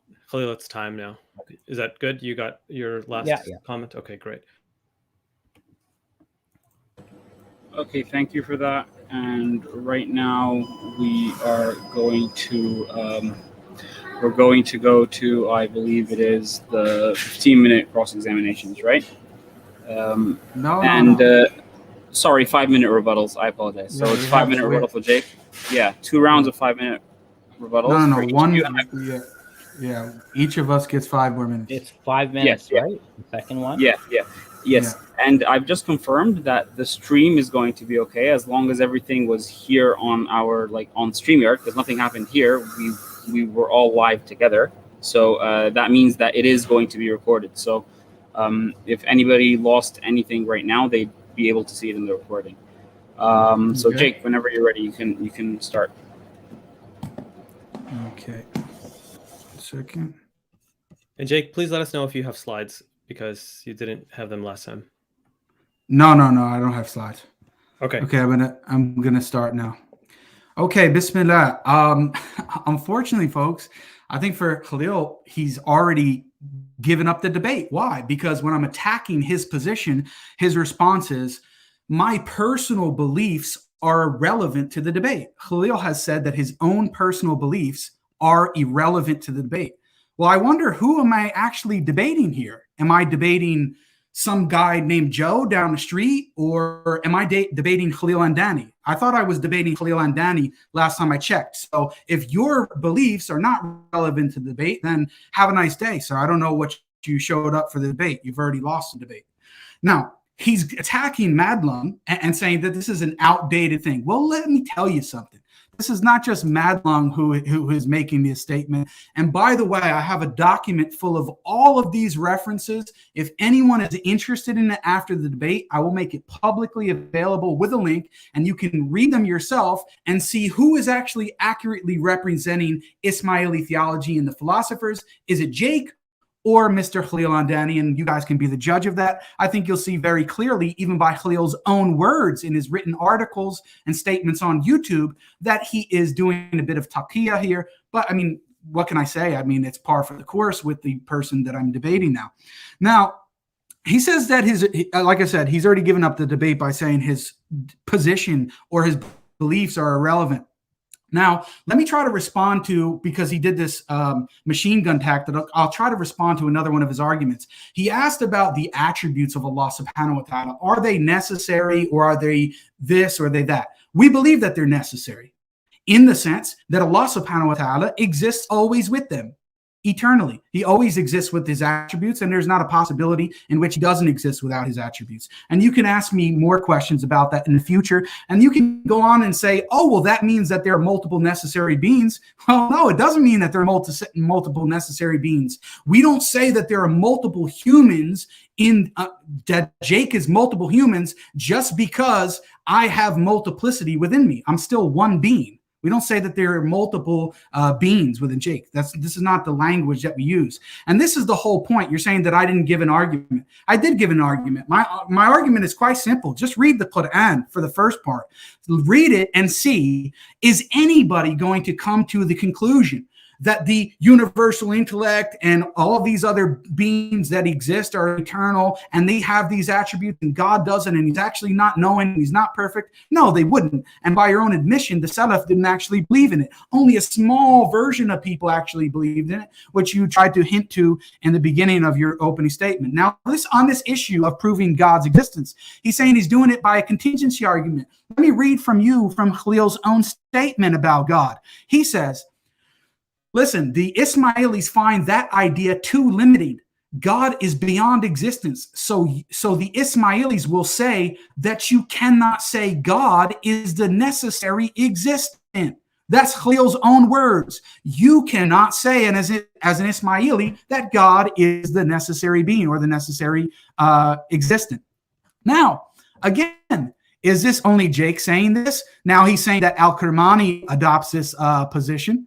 Well, let's see what Al-Kirmani actually says. And he says, well, I'm just quoting Madlung. Well, sorry, Mr. Khalil, but I trust him a lot more than you. And you keep talking about Arabic, but you can't even pronounce basic words, which I find to be quite shocking. Now, he says here, humans do not and cannot know God except as the quasi-divine intellectual image present in the mind. And it is not God. Yet this very notion of God as an ultimate first being or first cause is the doctrine of the philosophers. It should be abundantly clear that Al-Kirmani rejected the philosophical concept of God as totally inadequate. God is beyond the cosmic system that he brought into being. It shares nothing within him, nothing at all. The God known to humans is the universal intellect, the cause of all causes, the unmoved mover, and the necessary being. So Al-Kirmani's God is not the God of the philosophers, according to Paul Walker himself. Now, do you want to throw Paul Walker under the bus and say that his scholarship is out of date too, when you just had him on your YouTube channel less than a couple months ago, in which you hosted? And so I don't understand. These are your Ismaili scholars that are translating your texts and doing commentaries on them, but apparently none of them know anything except Mr. Khalil Andani. So he's throwing his entire theology under the bus. It's quite unfortunate. Right on the dot.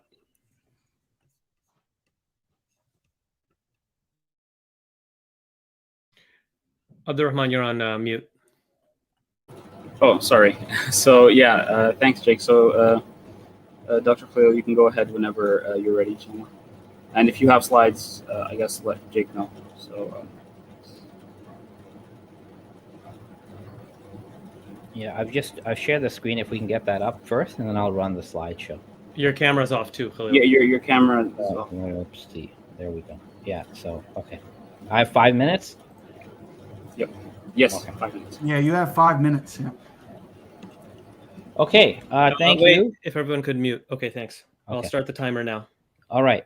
So what Jake did is that he appealed to Ibn Taymiyyah to answer my first argument that the Athari Creed prohibits logical proofs. Now, Ibn Taymiyyah, of course, is not the mainstream Athari position. Okay, Ibn Taymiyyah is an outlier. Even Sheikh Yusuf bin Sadiq, who I quoted, who's a Hanbali authority, Athari authority, he said that.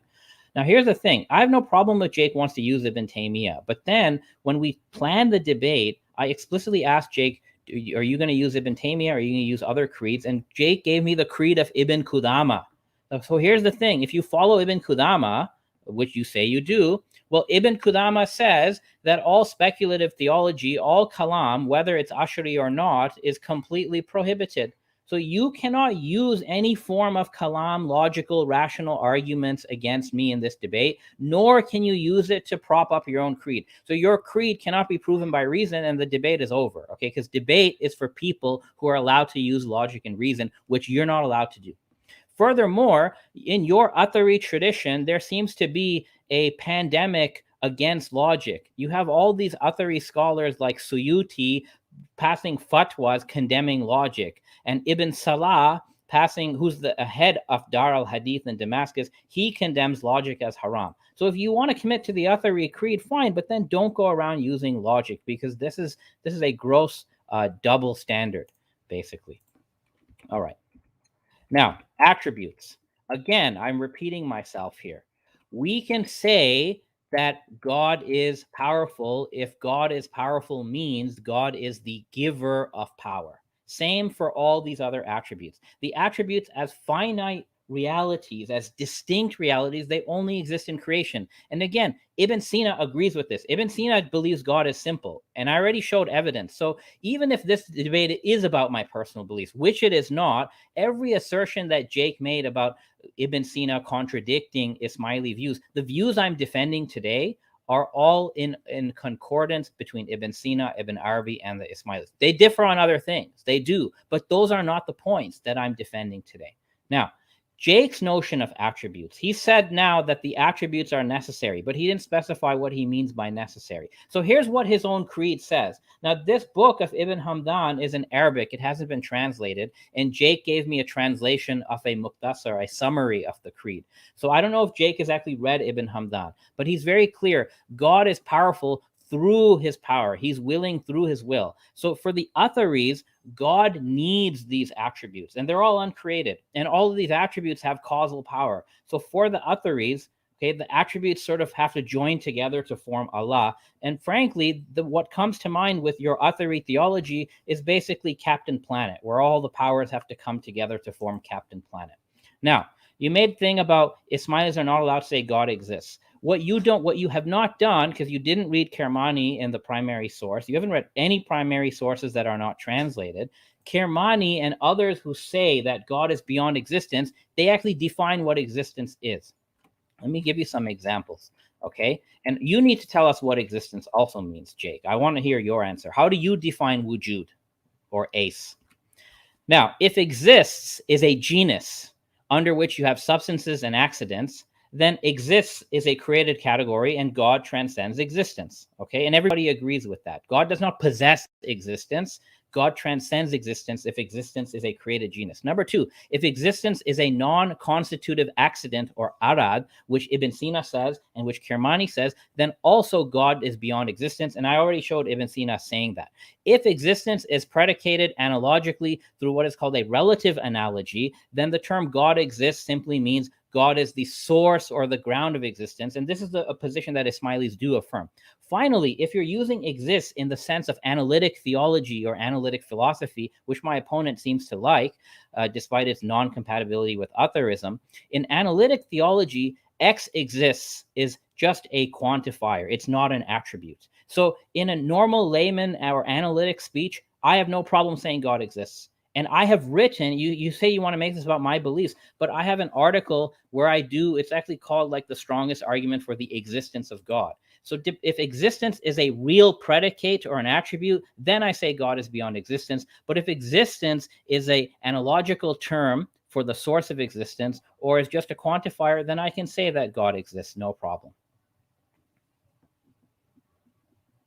I think that's 5 minutes. Yes, Abdulrahman? Yes, that's 5 minutes. And Dr. Javad, if you could take over the moderating for a few minutes, because I'm going to switch to my phone. So, yeah, all right. So if you could just take over for a bit. Okay, no problem. Great. Okay, so we've done the intros, we've done the 10-minute rebuttals, and now we've done the 5-minute rebuttals. So now we're moving into the 15-minute cross-examination, where each side will give the other side at least a minute to answer without interruption, and then after that, it's left up to them. And then after we finish that, then we'll do the 10-minute closing. So we're going to start now with the cross-examination. I believe that Jake, and I'd like both of your cameras on. Okay, fantastic.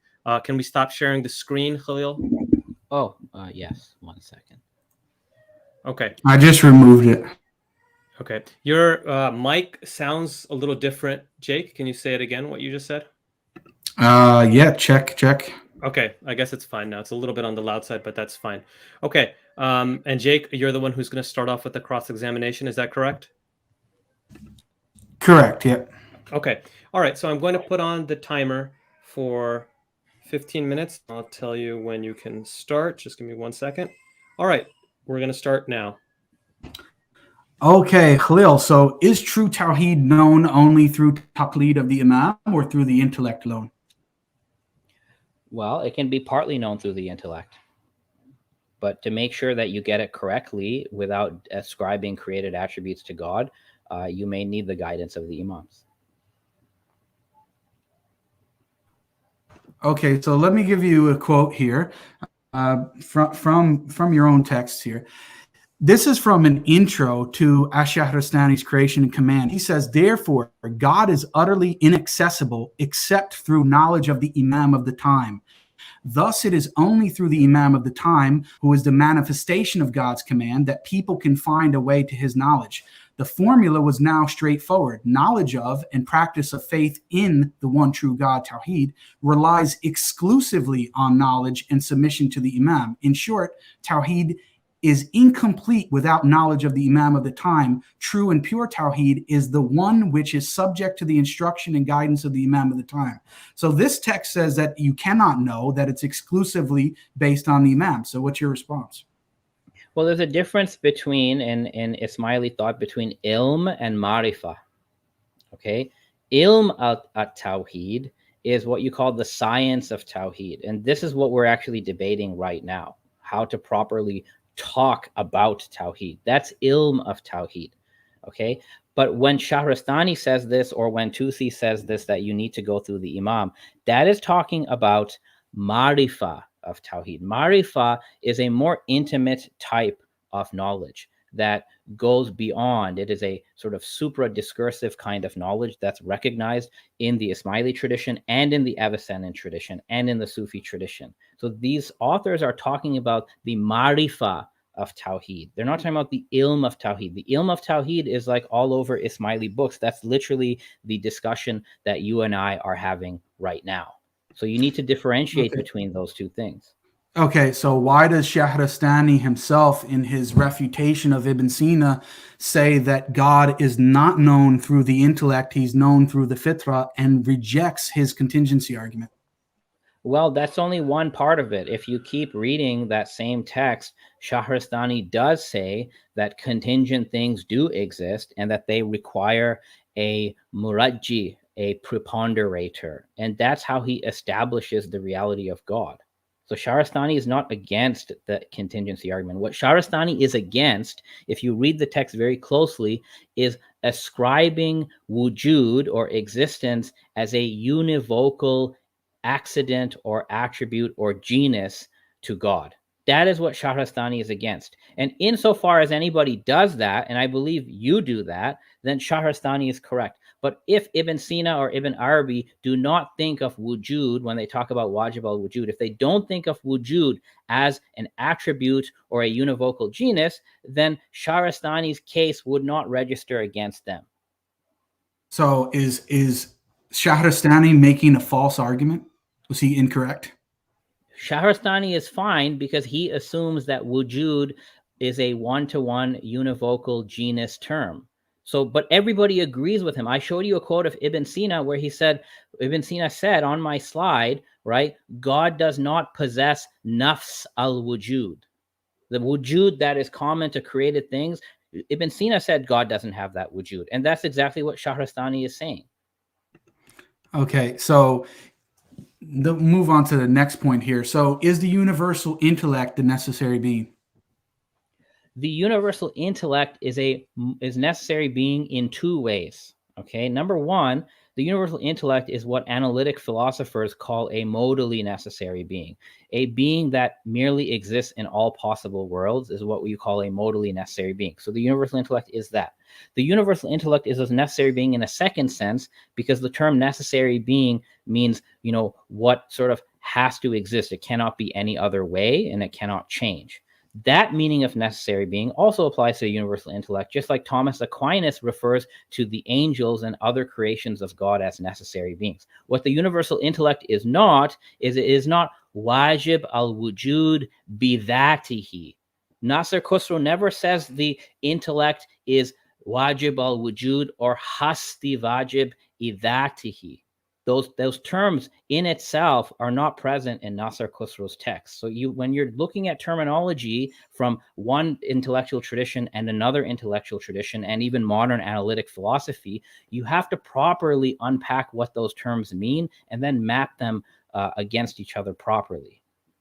Okay, so when you say in your YouTube video that God is beyond existence, the Ismailis will say that you cannot say God is the necessary existent. What did you mean? I mean it the way Shahrastani meant it, and in the way, if necessary being refers to something that possesses wujud as an accident. And Kermani defines wujud as an accident. Shahrastani defines wujud as a genus. Nasser Khusro defines wujud as a genus. So if those are the meanings of wujud, then surely you cannot call God a necessary being, because being is an attribute there. And Ibn Sina agrees with us on this, and so does Ibn Arabi. If wujud has a different meaning, if it only has a negative meaning, that which does not accept Adam, non-existence, if that's what wujud means, then you can say God exists. And in fact, Kermani, in his own text, Rahat al-Aql, actually says it is permissible to refer to God as wujud or mojud, as long as you realize that you're not ascribing a real attribute to him. He says this in Rahat al-Aql. Yeah, in that same text, he actually has a section critiquing the philosopher's conception of creation. And he says, on its existence being from the Most High, may he be sanctified, not by way of emanation, as the philosophers maintain, but by way of innovation, and that seeking to comprehend the manner of its coming to exist is impossible. Likewise, you just brought up the point before about the preponderator, that God is a preponderator of existence. Well, in that same section, Shahrastani says, consequently, the preponderator is a preponderator of existence over non-existence, not a preponderator of necessity over contingency, and it is a bestower of existence, not a bestower of necessity. So how do you defend these quotes in light of your modal collapse position? Okay, so the first quote regarding emanation. So firstly, I don't know what you're really asking me to defend. Kermani has a very restricted notion of emanation, which is a material process by which the cause is only perfected if it emanates its effect. That's how Kermani talks about emanation. Obviously, I reject that notion of emanation, and so does everybody else. Kermani says creation of the first intellect is by ibda, which is origination. Well, the Ibn Sina tradition also refers to God's creation of the first intellect as ibda. So remember, Ibn Sina died in 1037. Kermani died in 1020.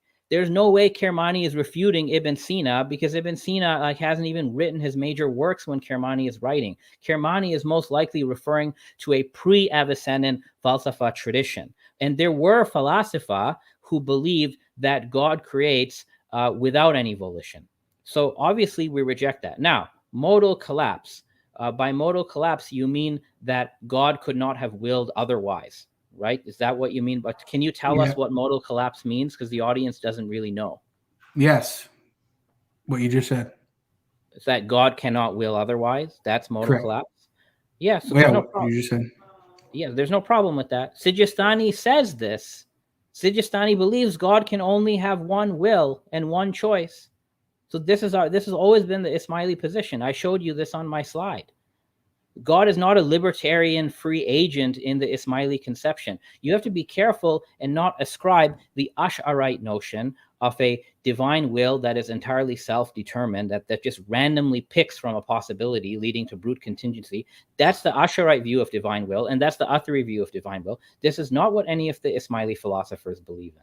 The difference, if any, between the Ismaili view and the Avicennan view is how they articulate the fact that creation could not have been otherwise. And again, modal collapse is not a problem for us. Even if everything other than God is modally necessary, everything other than God is still dependent, because as you said, everything in and of itself lacks preponderation for its existence. So God is the preponderator, as Shahrastani says. So even if God preponderates the existence of everything such that everything is modally necessary, everything is still dependent on God. So modal collapse really does not touch my worldview, the Ismaili worldview, or the Avicennan worldview.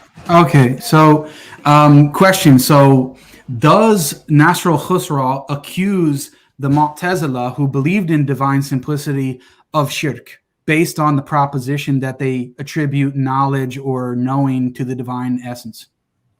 Okay, so number one, I'm assuming you read the text. Does he tell you which shirk he's talking about? Well, you can't respond with a question.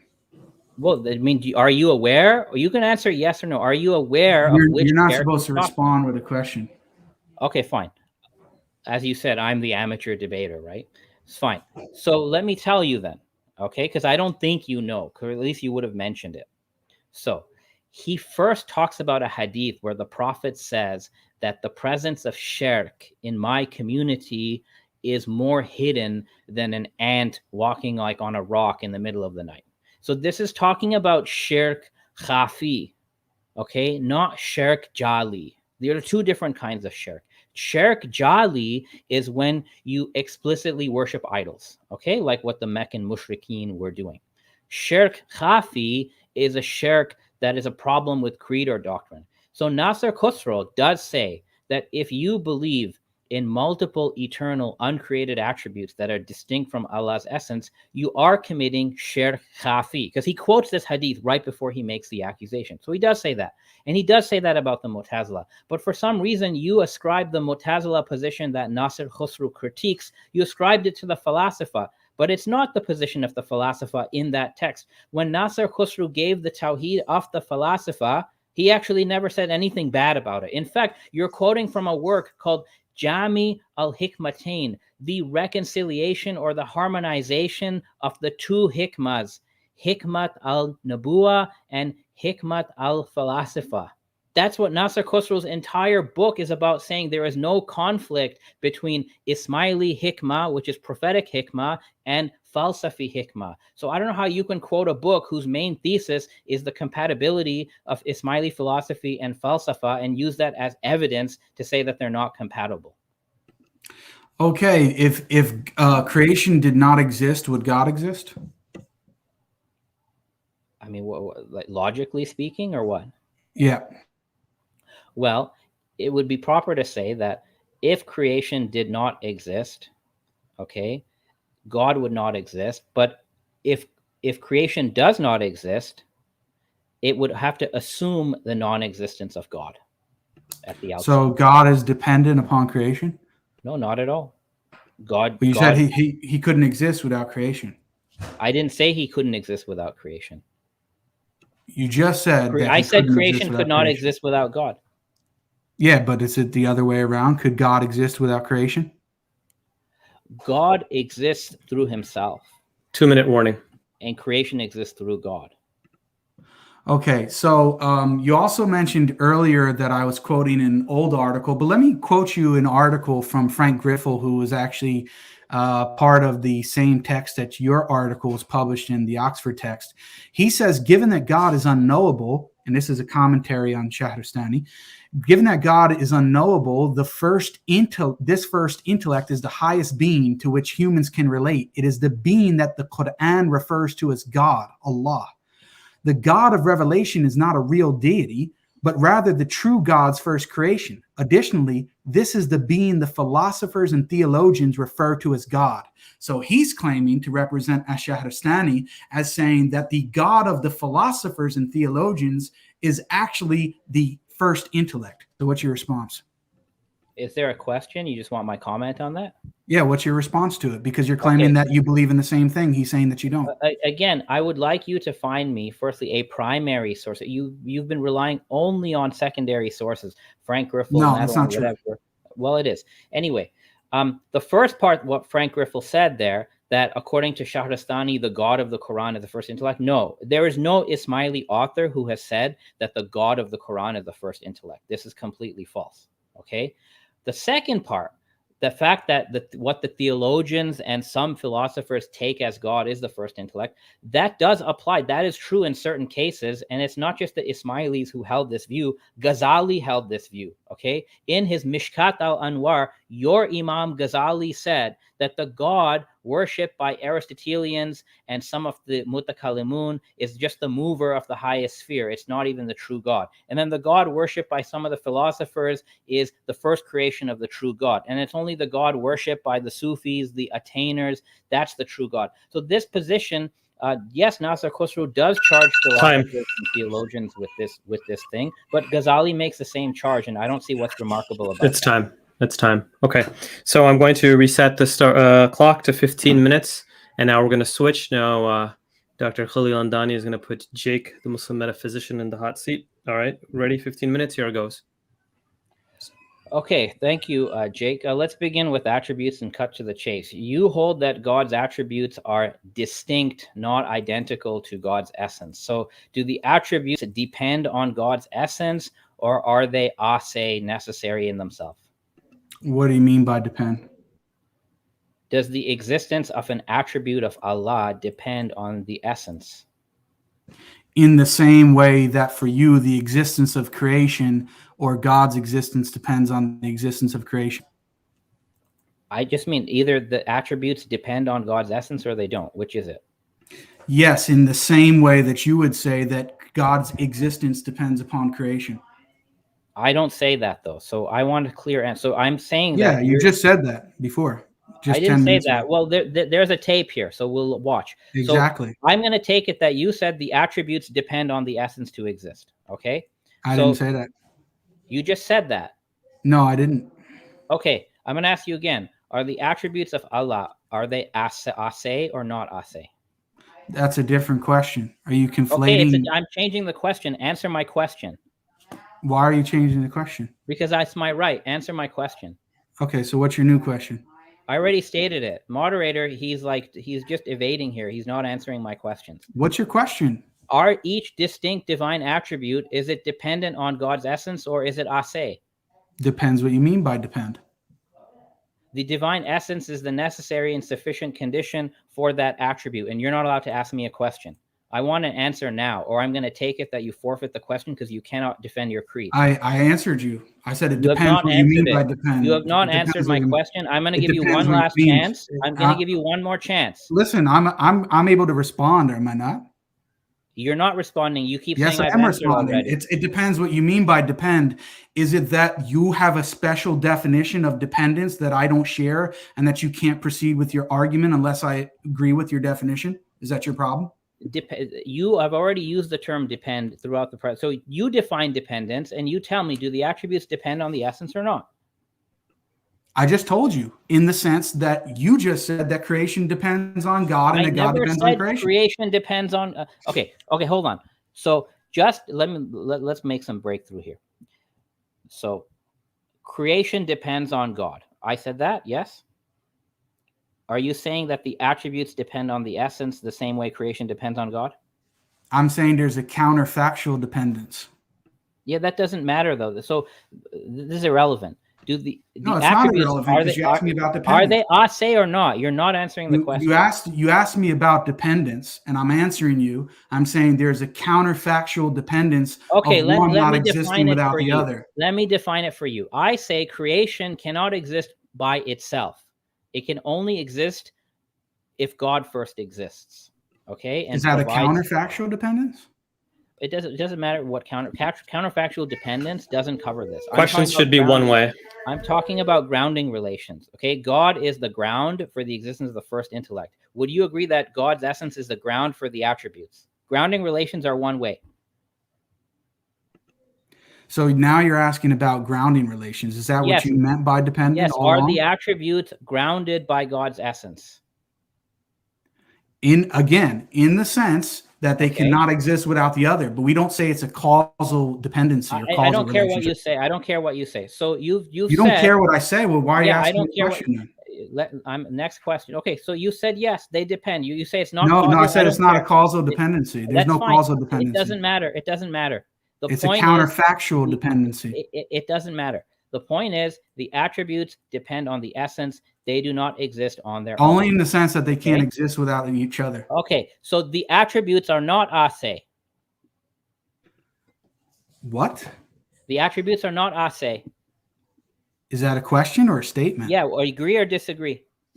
In what sense? What do you mean by are the attributes? The attributes are dependent on the essence, so they do not have aseity. In the sense that they can't exist without the other. Okay, good. Now, if something is not ase, can it be God? Sorry, what? Can you repeat that? If something is not ase, is it contingent? Anything that's not God, is it contingent? Is that the question? Yes. Yeah, sure. Okay, so therefore the attributes are contingent. So you believe in contingent because they're not ase.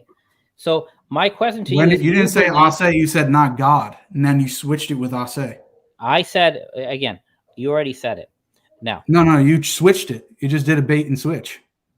I didn't. I said, are the attributes? You asked me if anything other than God is contingent, and I said yes. And then you tried to impute that and say that means that's referring to the attributes. No, I don't accept I said if something is not ase, is it contingent? You said yes. You already said the attributes are not ase, so the attributes are contingent. So your God has contingent attributes. No, not at all. The term God itself includes the essence and the attributes. So how are you separating them? You should have said that before, my friend. We would have saved so much time. So much time with what? You can't. Yeah. So it seems like you're having difficulty. Having difficulty. I was under the impression that for you, let Khalil speak. I was under the impression that for you. Yeah, I'll let him speak if he asks me a question. Okay, so God is the essence. God is the essence and the attributes. The term God, we don't divorce them from each other. Okay, so God is the essence and the attributes. Okay, and the attributes are not ase. So your God has. When did I say that they're not ase? You said they're not ase. Okay, do you want to say the attributes are ase? I didn't use this terminology. The problem is you keep changing this question. You're saying ase, then you're using dependent, then you're using the word God. Aseity is independence. Yeah, you just had a debate with Bo Branson of saying aseity is independence. You just did that, and now you're changing it. It's not the same thing. You keep changing it. Do you change your position whether you debate Bo Branson or me? The term God includes both. So you can't separate them in that way. Okay, thank you for clarifying. So I said it 3 times. Thank you. So God includes an essence and multiple real distinct attributes, correct? God, the term God. Yeah, I'm just repeating what you said. God includes the essence and multiple real distinct attributes. Yes? Distinct in what sense? The attributes are not identical to the essence and not identical to one another. Correct. Okay, so therefore your God is a conglomerate of different entities. Thank you for confirming that. Next, I'm going to move on now. Okay, you just asked me about necessary creation, right? So here, can I just state my view of what I mean by creation is necessary, and you can comment on it if that's okay? Go ahead. So do whatever you want. My view is this, okay? The will of God is necessary. Every decision, choice that God has made could not have been any other way, okay? It's the best possible choice. And any choice God has made, it is impossible to conceive that it could have been other way. This is my position. Is that position compatible with Islam according to you or not? Is that position compatible with Islam in what sense? You're saying, does that make you a non-Muslim if you believe that? Does it go against Tawhid to believe yes, what I it does. It so goes against Tawhid in the sense that you're saying that God does not have free will, that creation is just necessitated by his essence. Yes, that goes against Islam because the Quran and the authentic Sunnah say otherwise. Again, I didn't say necessitated by its essence. I simply said every decision, choice that God has made could not have been any other way. And any choice that he's made, it's impossible to conceive that it could have been any other way. That's my position. Is that compatible with Tawhid or incompatible? I take As-Sijistani's position in his refutation of it. Okay, so again, can you answer, is what I just said compatible with Tawhid? God's decision could not have been any other way. Is it compatible with Tawhid? Insofar as I understand you, your position is not in agreement with Tawhid. Okay, so again, every decision or choice that God has made could not have been any other way. That's not compatible with Tawhid. Okay, so if a Muslim that you knew of held this view, okay, would you support their work? Would you promote this? So are you okay promoting this view of God's will cannot be otherwise? Are you okay with that being taught to other Muslims? Depends who it is. A person who believes this is teaching this to other Muslims. Yeah, I would have to speak to them because I can't trust your representation. Well, look, if I believe that God's choice could not have been any other way, you would agree this doesn't meet Tawhid, right? Well, who are we talking about? Somebody alive or dead? I'm just giving you my position first because I don't know warning. You think it's okay or it's not okay to believe God's will could not have been any other way. Yeah, I just want to know because you're talking if I know the person personally. Yeah, you know me. I'm telling you my position because I don't believe your position is Tawhid because it goes against the text. Okay. So my question for you then is, why is it the case that you work for someone who has the exact same position of Tawhid on God's will not being any other way as me? I actually just read to you verbatim what I read to you, the words of Muhammad Hijab in his London Nia video published 6 months ago. You can go see it. He literally says what I just said. So Muhammad Hijab is teaching a view of Tawhid that you think is not Tawhid, yet you go and work for the Sapiens Institute. So are you just being inconsistent here? Yeah, I can read it. Quote, go ahead, read it. Go ahead. The will of God, since it's an attribute of the necessary existence, it must also be what? Necessary. Every decision, choice that God has made could not have been any other way. Since his wisdom and knowledge is perfect, you couldn't conceive that the results be any other way. It's the best possible choice that could be made. It's necessary. Any choice that God has made, it's impossible to conceive that it could have been any other way. You just said this position is against Tawhid. You work for someone, your Ustad Muhammad Hijab, who preaches this on YouTube. He's not my yeah, Ustad. well, you work for him, so I think you're being utterly inconsistent about everything. You're saying he's my employer and I work for him and he's my Ustad? Where did I say that? Course, you teach for someone who preaches this necessary. Where did I ever say that? That you condemn. Where did I ever say that? You just said it's not in line with Tawhid. Oh, you're claiming that he's my Ustad. How is he my Ustad? It doesn't matter. You work with his institute. It is because you're making false statements. I cannot take your objection back on course, seriously. please. Sorry, can I say something? Can I say something real quick, Dr. Khalil?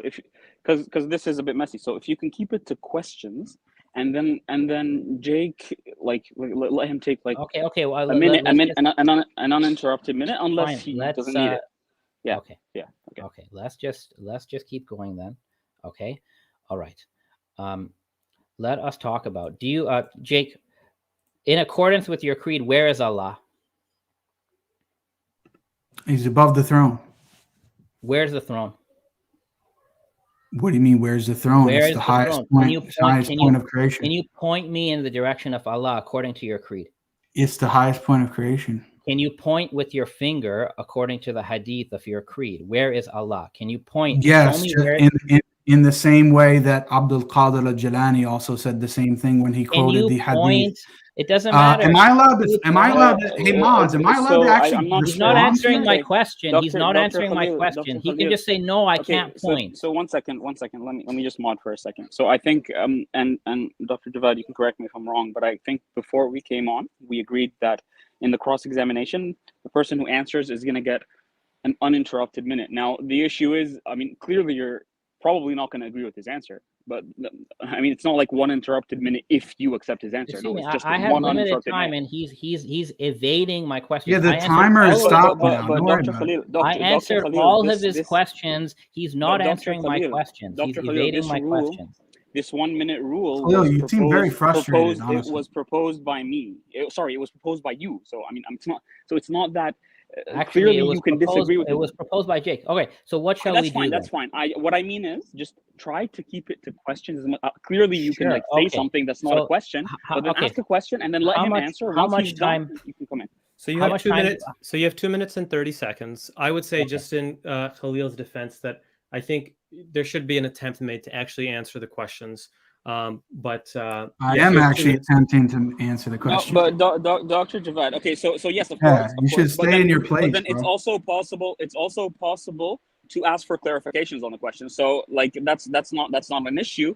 Now, clearly, okay, we're not supposed to take sides here. We want to be Right. neutral. But I'm just pointing out that Dr. Khalil, if you could keep it to questions, that would. I mean, that's what the cross examination is for, and it would move more smoothly. And he can respond in. As long as he stays within the minute, he can say whatever he wants. And if he asks for a clarification, it could simply mean that he doesn't understand the question or that the question requires a further clarification. There's no issue with that, right? So let's just keep it that way so it can just run smoothly. And I hope you stop the timer, Dr. Javad. And Yes, Dr. that sounds all good to me. And Okay. Khalil, I think you made your point about Muhammad hijab, but we don't need to keep litigating that. So let's start again at 2 minutes and 30 seconds. I'm going to restart it right now. Okay. Please continue. Okay, are you able to point me in the direction of Allah's throne? He's on mute, so. Sorry about that. Yes, we can point to it. Alhamdulillah, just as Abdul Qadir al-Jalani stated earlier when he quoted the hadith, which you also mentioned, where the Prophet alayhi salatu wasalam approved the belief of the girl when he asked her, where is Allah subhanahu wa ta'ala? And she pointed to the heavens. Okay, can you point where is Allah right now? Yes, we can. Yeah, can you do it with your finger? Yeah, we point up. Okay, so Allah is up. Okay, Allah You asked about is the throne. Yes, it is. okay. Is the throne below Allah? No, when did I say that? The throne is I'm not. asking you. No, the throne is not. I mean, Allah subhanahu wa ta'ala is above the throne. This is what I said. Is the throne below Allah? Yes, The throne is below Allah. I just said that. Yeah. Okay. Is the lowest heaven below the throne? Is the lowest heaven below the throne? Yes, it is. Yes. Okay. Yes. So do you affirm that Allah, per the hadith, descends every night to the lowest heaven? Yes, I affirm nuzul because it's mentioned in the hadith of the Prophet alayhi salatu wasalam. Okay, so then do you affirm that Allah descends from above the throne to below the throne? He never leaves the throne. But Okay, I believe that he descends. Yes, it's a real descent of nuzul, which is mentioned in the text. Okay, what's the meaning of a descent here? Because descent means to go from above to below. So what does nuzul mean? Yes, we understand it in the plain meaning, which is mentioned in the hadith. If I had it in front of me, I can read it, but it's very clear. I think everybody knows what descent means. So you affirm that Allah descends from above the throne to the lowest heaven below the throne. Without entering his creation, yes. Okay, but he does move then from above the throne to below the throne. Did I mention anything about movement? Well, I you don't said think I everybody mentioned knows. anything about movement. Okay, what is the meaning of descend that everybody knows? I just explained it to you. So No, you can't explain it again. I'm dumb. Explain unfortunately, that's time, even though this got really interesting. Let him answer the question. You can have 20 seconds, Jake, if you'd like. Explain it again. What's the meaning of nuzul that everybody knows? Yeah, so I explained it, and Ibn Taymiyyah, which you said that I couldn't appeal to, which I don't know why. All I told you was I don't agree with him on every single position, and that's certainly fine. But when it comes to the usul, I agree with him. And the fact of the matter is, he explains this. He talks even about the spirit coming down and the angels and this type of so-called movement, which we cannot really understand. And he compares that to the nuzul or descent of Allah subhanahu wa ta'ala. And he says the difference in that is exponentially greater. Therefore, we cannot understand the kayfiyah. We don't have enough knowledge on it. We stick to the text and what it says, and we don't dwell on the kayfiyah. Okay, thank you. Just like we can't understand the kayfiyah of Trinity. Thank you very much. Okay, so we're moving on to the 10-minute closing. Since you guys don't have a free discussion period, I don't think. So unless you want it. All right, so we're doing the 10-minute closing. Is Jake still going first on the closing? Yeah, okay. Jake, let me know when you're ready. Do you have slides that you'd like to share?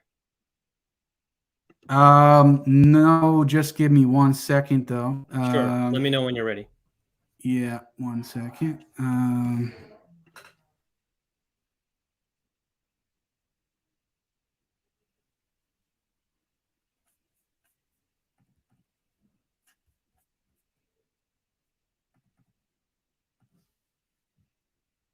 Okay, and this is 10 minutes, correct? Yes, that's correct. Okay, yeah, I'm ready whenever you are. Okay, you can begin. Okay, Bismillah ar-Rahman ar-Rahim, Alhamdulillahi Rabbil Alameen, wassalatu wassalamu ala Rasulillah, wa ala alihi wa ashabihi ajma'in, amma ba'd. Now, this debate has been very interesting. I really did enjoy it. What we saw from Khalil is him admitting defeat in the debate. He said he didn't actually come here to defend his own personal views. And why? It's because I've exposed him, and as a charlatan, quite frankly, that he is, because he goes on these public platforms and tries to present himself in an academic fashion and tries to tell people that all of these different creedal positions agree. He tried to even claim Abdul Qadir al-Jilani and mention that when he's the one that actually mentions the hadith of the one that you were just questioning me about, and he affirms it without any problem. So he's not on your side. The fact of the matter is, for Khalil himself, his understanding of divine predication and in his classical text is that God cannot be known through the intellect alone. I've showed this over and over again. I showed that Khalil himself affirmed taqlid in order to know the oneness of God in his own article. I recommend that people go and read it just for that purpose. Otherwise, you deal with it yourself. But anyway, go and read that text yourself. As I said, I have all these references that I can demonstrate for a fact everything that I'm saying. What Khalil has done is he said, I only quoted secondary source material. No, I quoted primarily primary source material, and then I showed secondary source material agreeing with my interpretation of the text. And all of them agreed. Griffel agreed, Madlung agreed, even your own text from Mr. Muhammad Poor in this introduction, Paul Walker agreed. All of these scholars who are, by the way, represented by Khalil's own organization, the Institute of Ismaili Studies, he wants to talk about me, that I'm disagreeing with Muhammad Hijab, which shout out to my brother. He's saying that I'm disagreeing with him. I'll have a talk with him and see what he was explaining there. I don't really know, haven't read it. But regardless, you are disagreeing with all of your own Ismaili scholars who translate these texts that are published by the Institute of Ismaili Studies, and which are confirming secondary sources are confirming Jake's interpretation of the text, not Khalil's interpretation of the text. Again, Frank Griffel in the article mentioned earlier says, Ash-Shahrastani rejects Ibn Sina's basic distinction into necessary by itself and contingent by itself. And subsequently, he also rejects that the proof that Ibn Sina tried to build on. So you're trying to use Ibn Sina's proof, and yet Shahrastani and your own scholars reject it. In the section on the true choice, he clarifies that one does not need philosophical proofs for God's existence because the creator is too well known to exist to be pointed to by anything. And the recognition of him, exalted as he, is through immediate knowledge, fitratan, or innate disposition, in a way that one would not need to formally argue for. Again, Paul Walker in his book on the Ismaili Hujjah, Al-Kermani states, and I quote, in his way of arriving at Tawhid, Al-Kermani will run through the proof offered by the philosophers. So he says he does do that concerning the first being, first cause, and necessary being, wajib al-wujud. And then note that the resulting end of the causal series is, despite its primacy in that series, what? Still a part of that series. The end is intellect, the first intellect, not God, close quote. So, in classical Ismaili theology, God cannot be known through reason, and the necessary being is not God, it is the first intellect. Yet Khalil states the opposite. So we have a formal announcement to make that Khalil Andani has apostatized from the Ismaili faith, and hence probably why he didn't want to debate under the title of the Ismaili faith. Why? Because he's representing the methodology and the positions of the philosophers rather than his own Ismaili faith. And it's really a shame. I mean, there's so many points that can be addressed. Unfortunately, Khalil used machine gun tactics, and there's so many points that I didn't have the time to address, but I'd be happy to do so at another time period. Also, as I said, for Khalil, God is not the necessary being. So despite his protestations to the contrary of him claiming that he can prove that God exists, not only can he not prove that God exists, he already lost a debate because of the fact that he cannot even speak about his God. Every single time that he opens his mic about God, he cannot say that he even exists. He cannot say that he's a cause of anything. He cannot say that that anything is dependent on God. He cannot say that God is all-knowing. He cannot say that God is all-powerful. And for Khalil, his God only has the power to perform one action. He cannot do anything else besides that. Okay? Not only that, as I mentioned earlier on the rule of one, which he said he believes in the rule of one, As-Sijistani has a whole wellspring to refuting the rule of one when he says, and I quote, "The 37th wellspring on conceiving a plurality from a single cause, namely the command of God, wisdom dictates that from the pure one there is a plurality. If there were from one only one, by means of what thing would this plurality appear? One is not other than one in respect to being one, and a thing cannot be the cause of itself. If we were to hold that from one appears and one is not other than one, it is therefore the one and not something other than itself."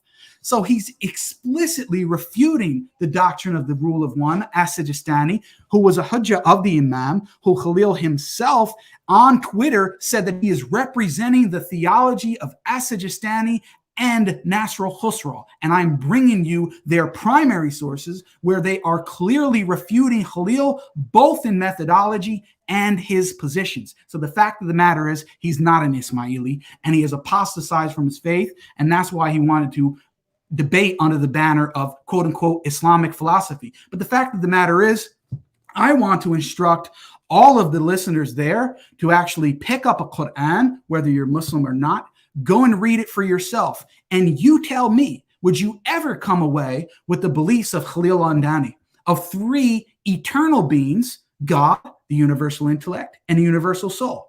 Would you ever come to that belief without somebody telling you, taqleed of the Imam, that you're supposed to believe it? No, you wouldn't.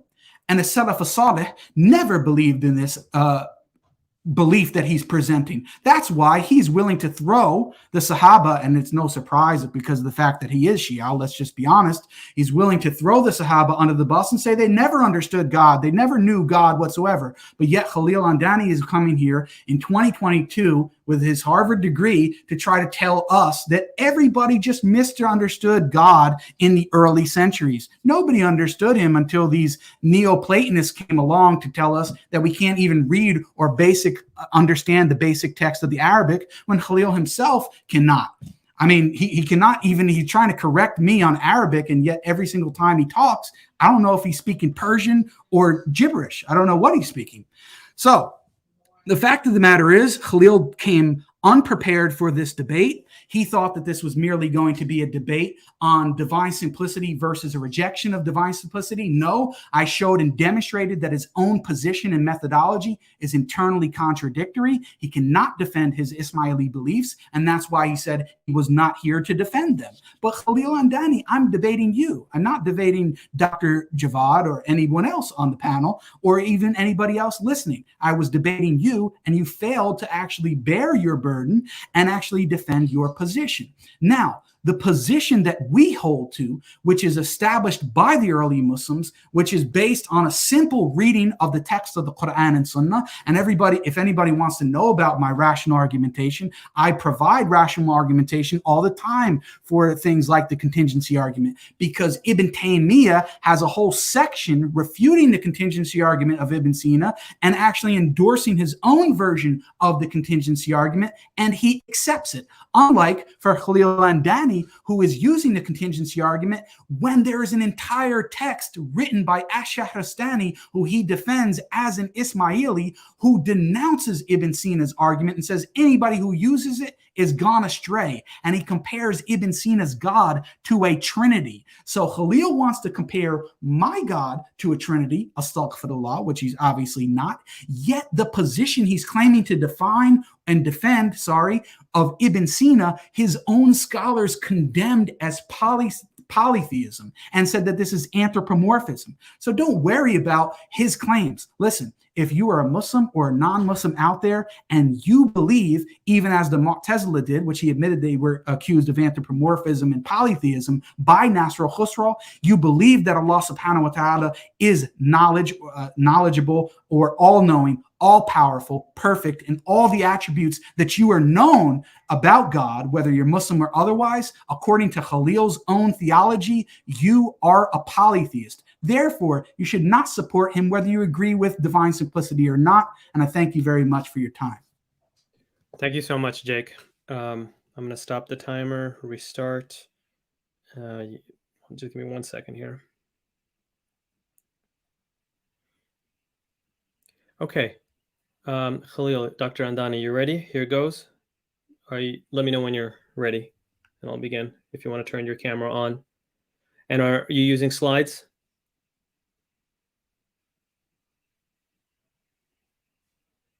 Sorry, give me a minute. My screen isn't loading. Just give me 1 second. I need to get this thing up. Give me a second, okay?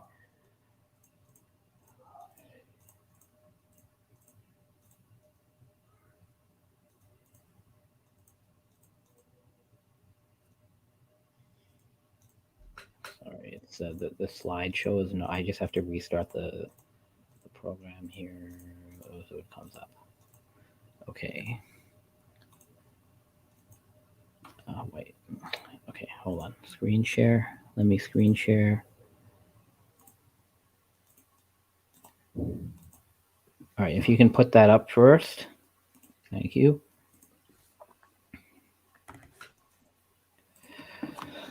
Okay, ladies and gentlemen, thank you for joining us for this debate. Thank you, Jake. It was a very entertaining debate. I was quite entertained by everything you shared. So let me just state at the outset why I did this debate. I don't plan to be a career debater like you. So I'm sure you'll have plenty more debates, and you can, really get some practice on defending your creed, because, God knows you need it. I participated in this debate because, and for some unprovoked reason, last December, Jake, the Muslim metaphysician, who had been a Sunni Muslim for just 2 years at that time, and who had just heard about Shia Ismaili Islam, just decided to start calling our worldview and Neoplatonism generally kufr and shirk, and he takfired a whole bunch of us, not just Ismailis. He takfired anyone who believes in a Neoplatonic worldview. And because Jake is actually a very smart individual who deserves a response, unlike some of the other trash that's out on YouTube, where some people they're not very smart. But Jake is actually an intelligent person, and frankly, I have to give him credit. He's very honest about what he believes and what he thinks is right. So because of Jake's capabilities, his intellect, and his honesty, I made an exception to my policy of not debating, and I decided to debate him. So that's why I'm involved with this, because I think if an intelligent person is going to make comments about the worldview I hold, then I need to ensure that there is a correction due when appropriate. Now, Jake throughout the debate has tried to isolate my beliefs as Ismaili beliefs, but then he's also said that my beliefs are not Ismaili beliefs. So there seems to be a logical problem of the takfiri going on here. He needs to decide, is Khalil an Ismaili or not an Ismaili? Here's the thing. The worldview I've defended today is on the screen.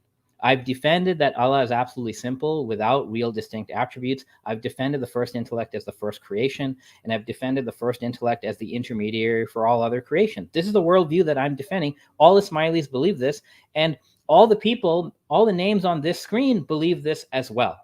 Okay? And it's a big tent. Neoplatonism, in the sense of the worldview that I'm defending today, goes way beyond the Ismailis.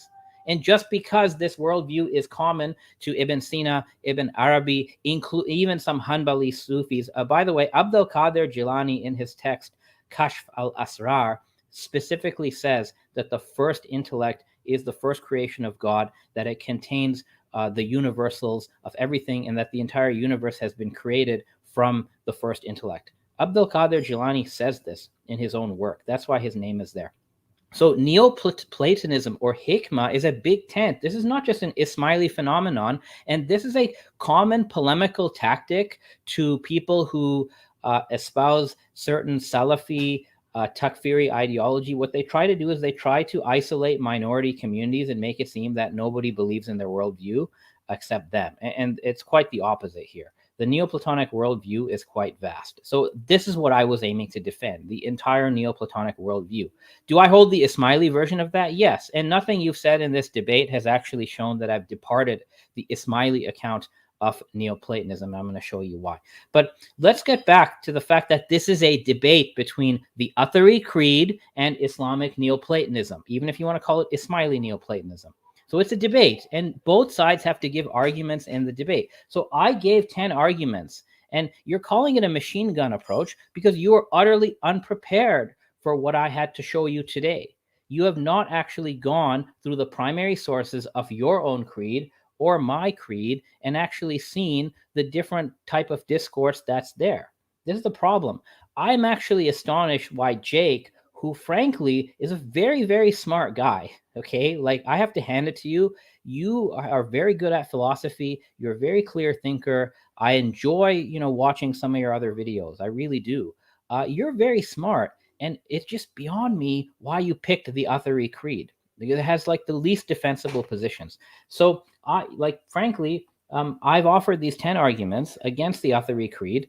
And you didn't really respond. So I'm going to grade you, okay? I'm a professor and I grade people, okay? So let's grade your response. So philosophical Kalami arguments are forbidden for Atharis. This is a historical fact. You appeal to Ibn Taymiyyah. I'll give you a D- on that, okay? Because for this debate, you said you follow the creed of Ibn Qudama, and Ibn Qudama, as well as the followers of Ibn Qudama today, they say philosophy, logic, this is not allowed in the madhab. So you had to go outside the Athari Creed. So I'll give you a D-. Number 2, anthropomorphism of Ahmed ibn Hanbal. You had nothing to say about that. So I take it you concede the point. You get an F.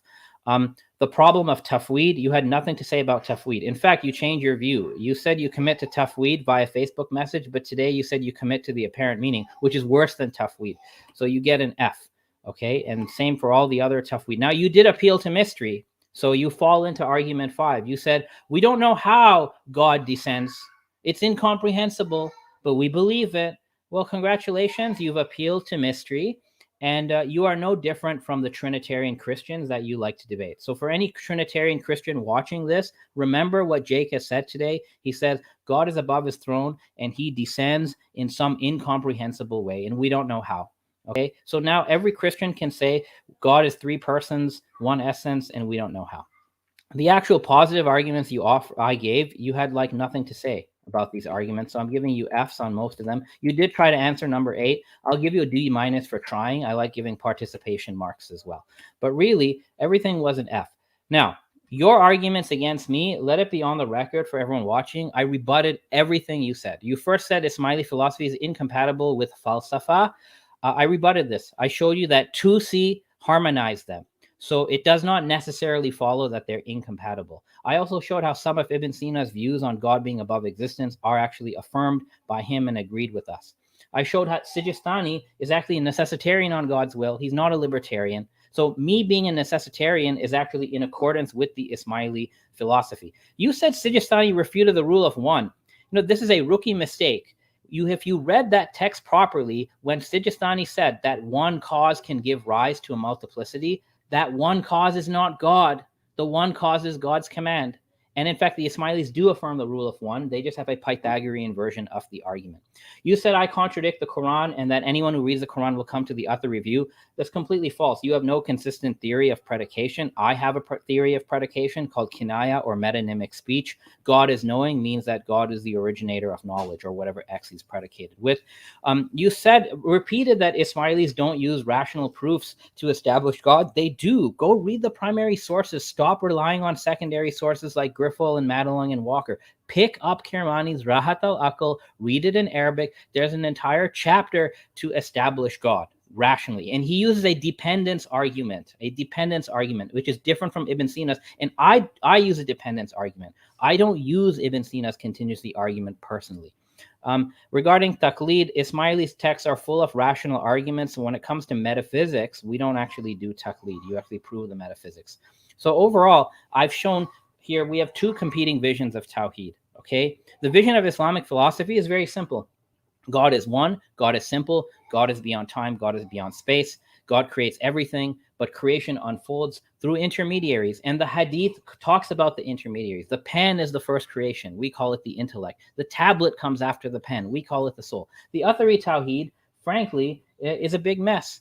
Okay, it has God with all these multiple finite attributes that are somehow floating around. My opponent doesn't want to even answer the question whether the attributes are dependent or independent. It's a huge mess. And he really had no answer to deal with the logical problem of the Athari. Do you take the Zahiri meaning of God appearing as a beardless youth with curly hair? Do you affirm it, Jake? Or do you do Tawil? Well, you can't do Tawil, so you have to affirm it. And if you affirm it, Tawhid is finished. If you don't affirm it, you're in a logical contradiction. So it's really too bad. And I'm not going to personalize the rest of this debate because, look, Islam, contrary to what people want to say today, Islam is a big tent. Islam is extremely diverse. We have so many legal schools in Islam. We have so many theological schools. We have so many Sufi tariqas. And the Ismailis are part of this Islamic diversity. So are the Atharis. And as a Muslim, I do not say that the Athari belief, although I disagree with it, I do not say it is kufr. I will never takfir the people who are Atharis or Salafis or anybody. I will not do that. I may have disagreements with you, but Jake, I don't think you're a kafir. I think you're a Muslim. I think your beliefs are misguided, but that's okay. I will treat you like a Muslim, and that goes for anybody. So my position is that if you affirm the Shahada, you're a Muslim. And it doesn't matter what we disagree on. So we need to keep this in mind. But let me close. Jake says, I'm an Ismaili. So yeah, I'm an Ismaili. Here's what the Ismaili Imams say. They say that we pray that God in his infinite mercy will forgive the sins of all Muslims. Okay, we recognize all interpretations of Islam other than our own as, quote, equally earnest endeavor to practice the faith in Allah and emulate the example of the Holy Prophet. This is what the Ismaili Imam Shakri al-Husseini says. Khalil, time. Thank you very much. Okay, thank you. Abdulrahman, are you there? Yeah, I guess that's it for the debate. Thank you both, Jake and Khalil. I enjoyed the discussion. It was reasonably civil. I appreciate that, and I really enjoyed the back and forth. Thanks to Dr. Javad for joining us in moderating, and I thank everybody else who was watching. We should be having a stream coming up in about 2 weeks or something, and we'll announce that soon. So everybody, just keep an eye out for that. And I guess we'll end it right there. So yeah, thank you for watching. Jake, I guess you can end the stream right there. Assalamu alaikum wa rahmatullahi wa barakatuh.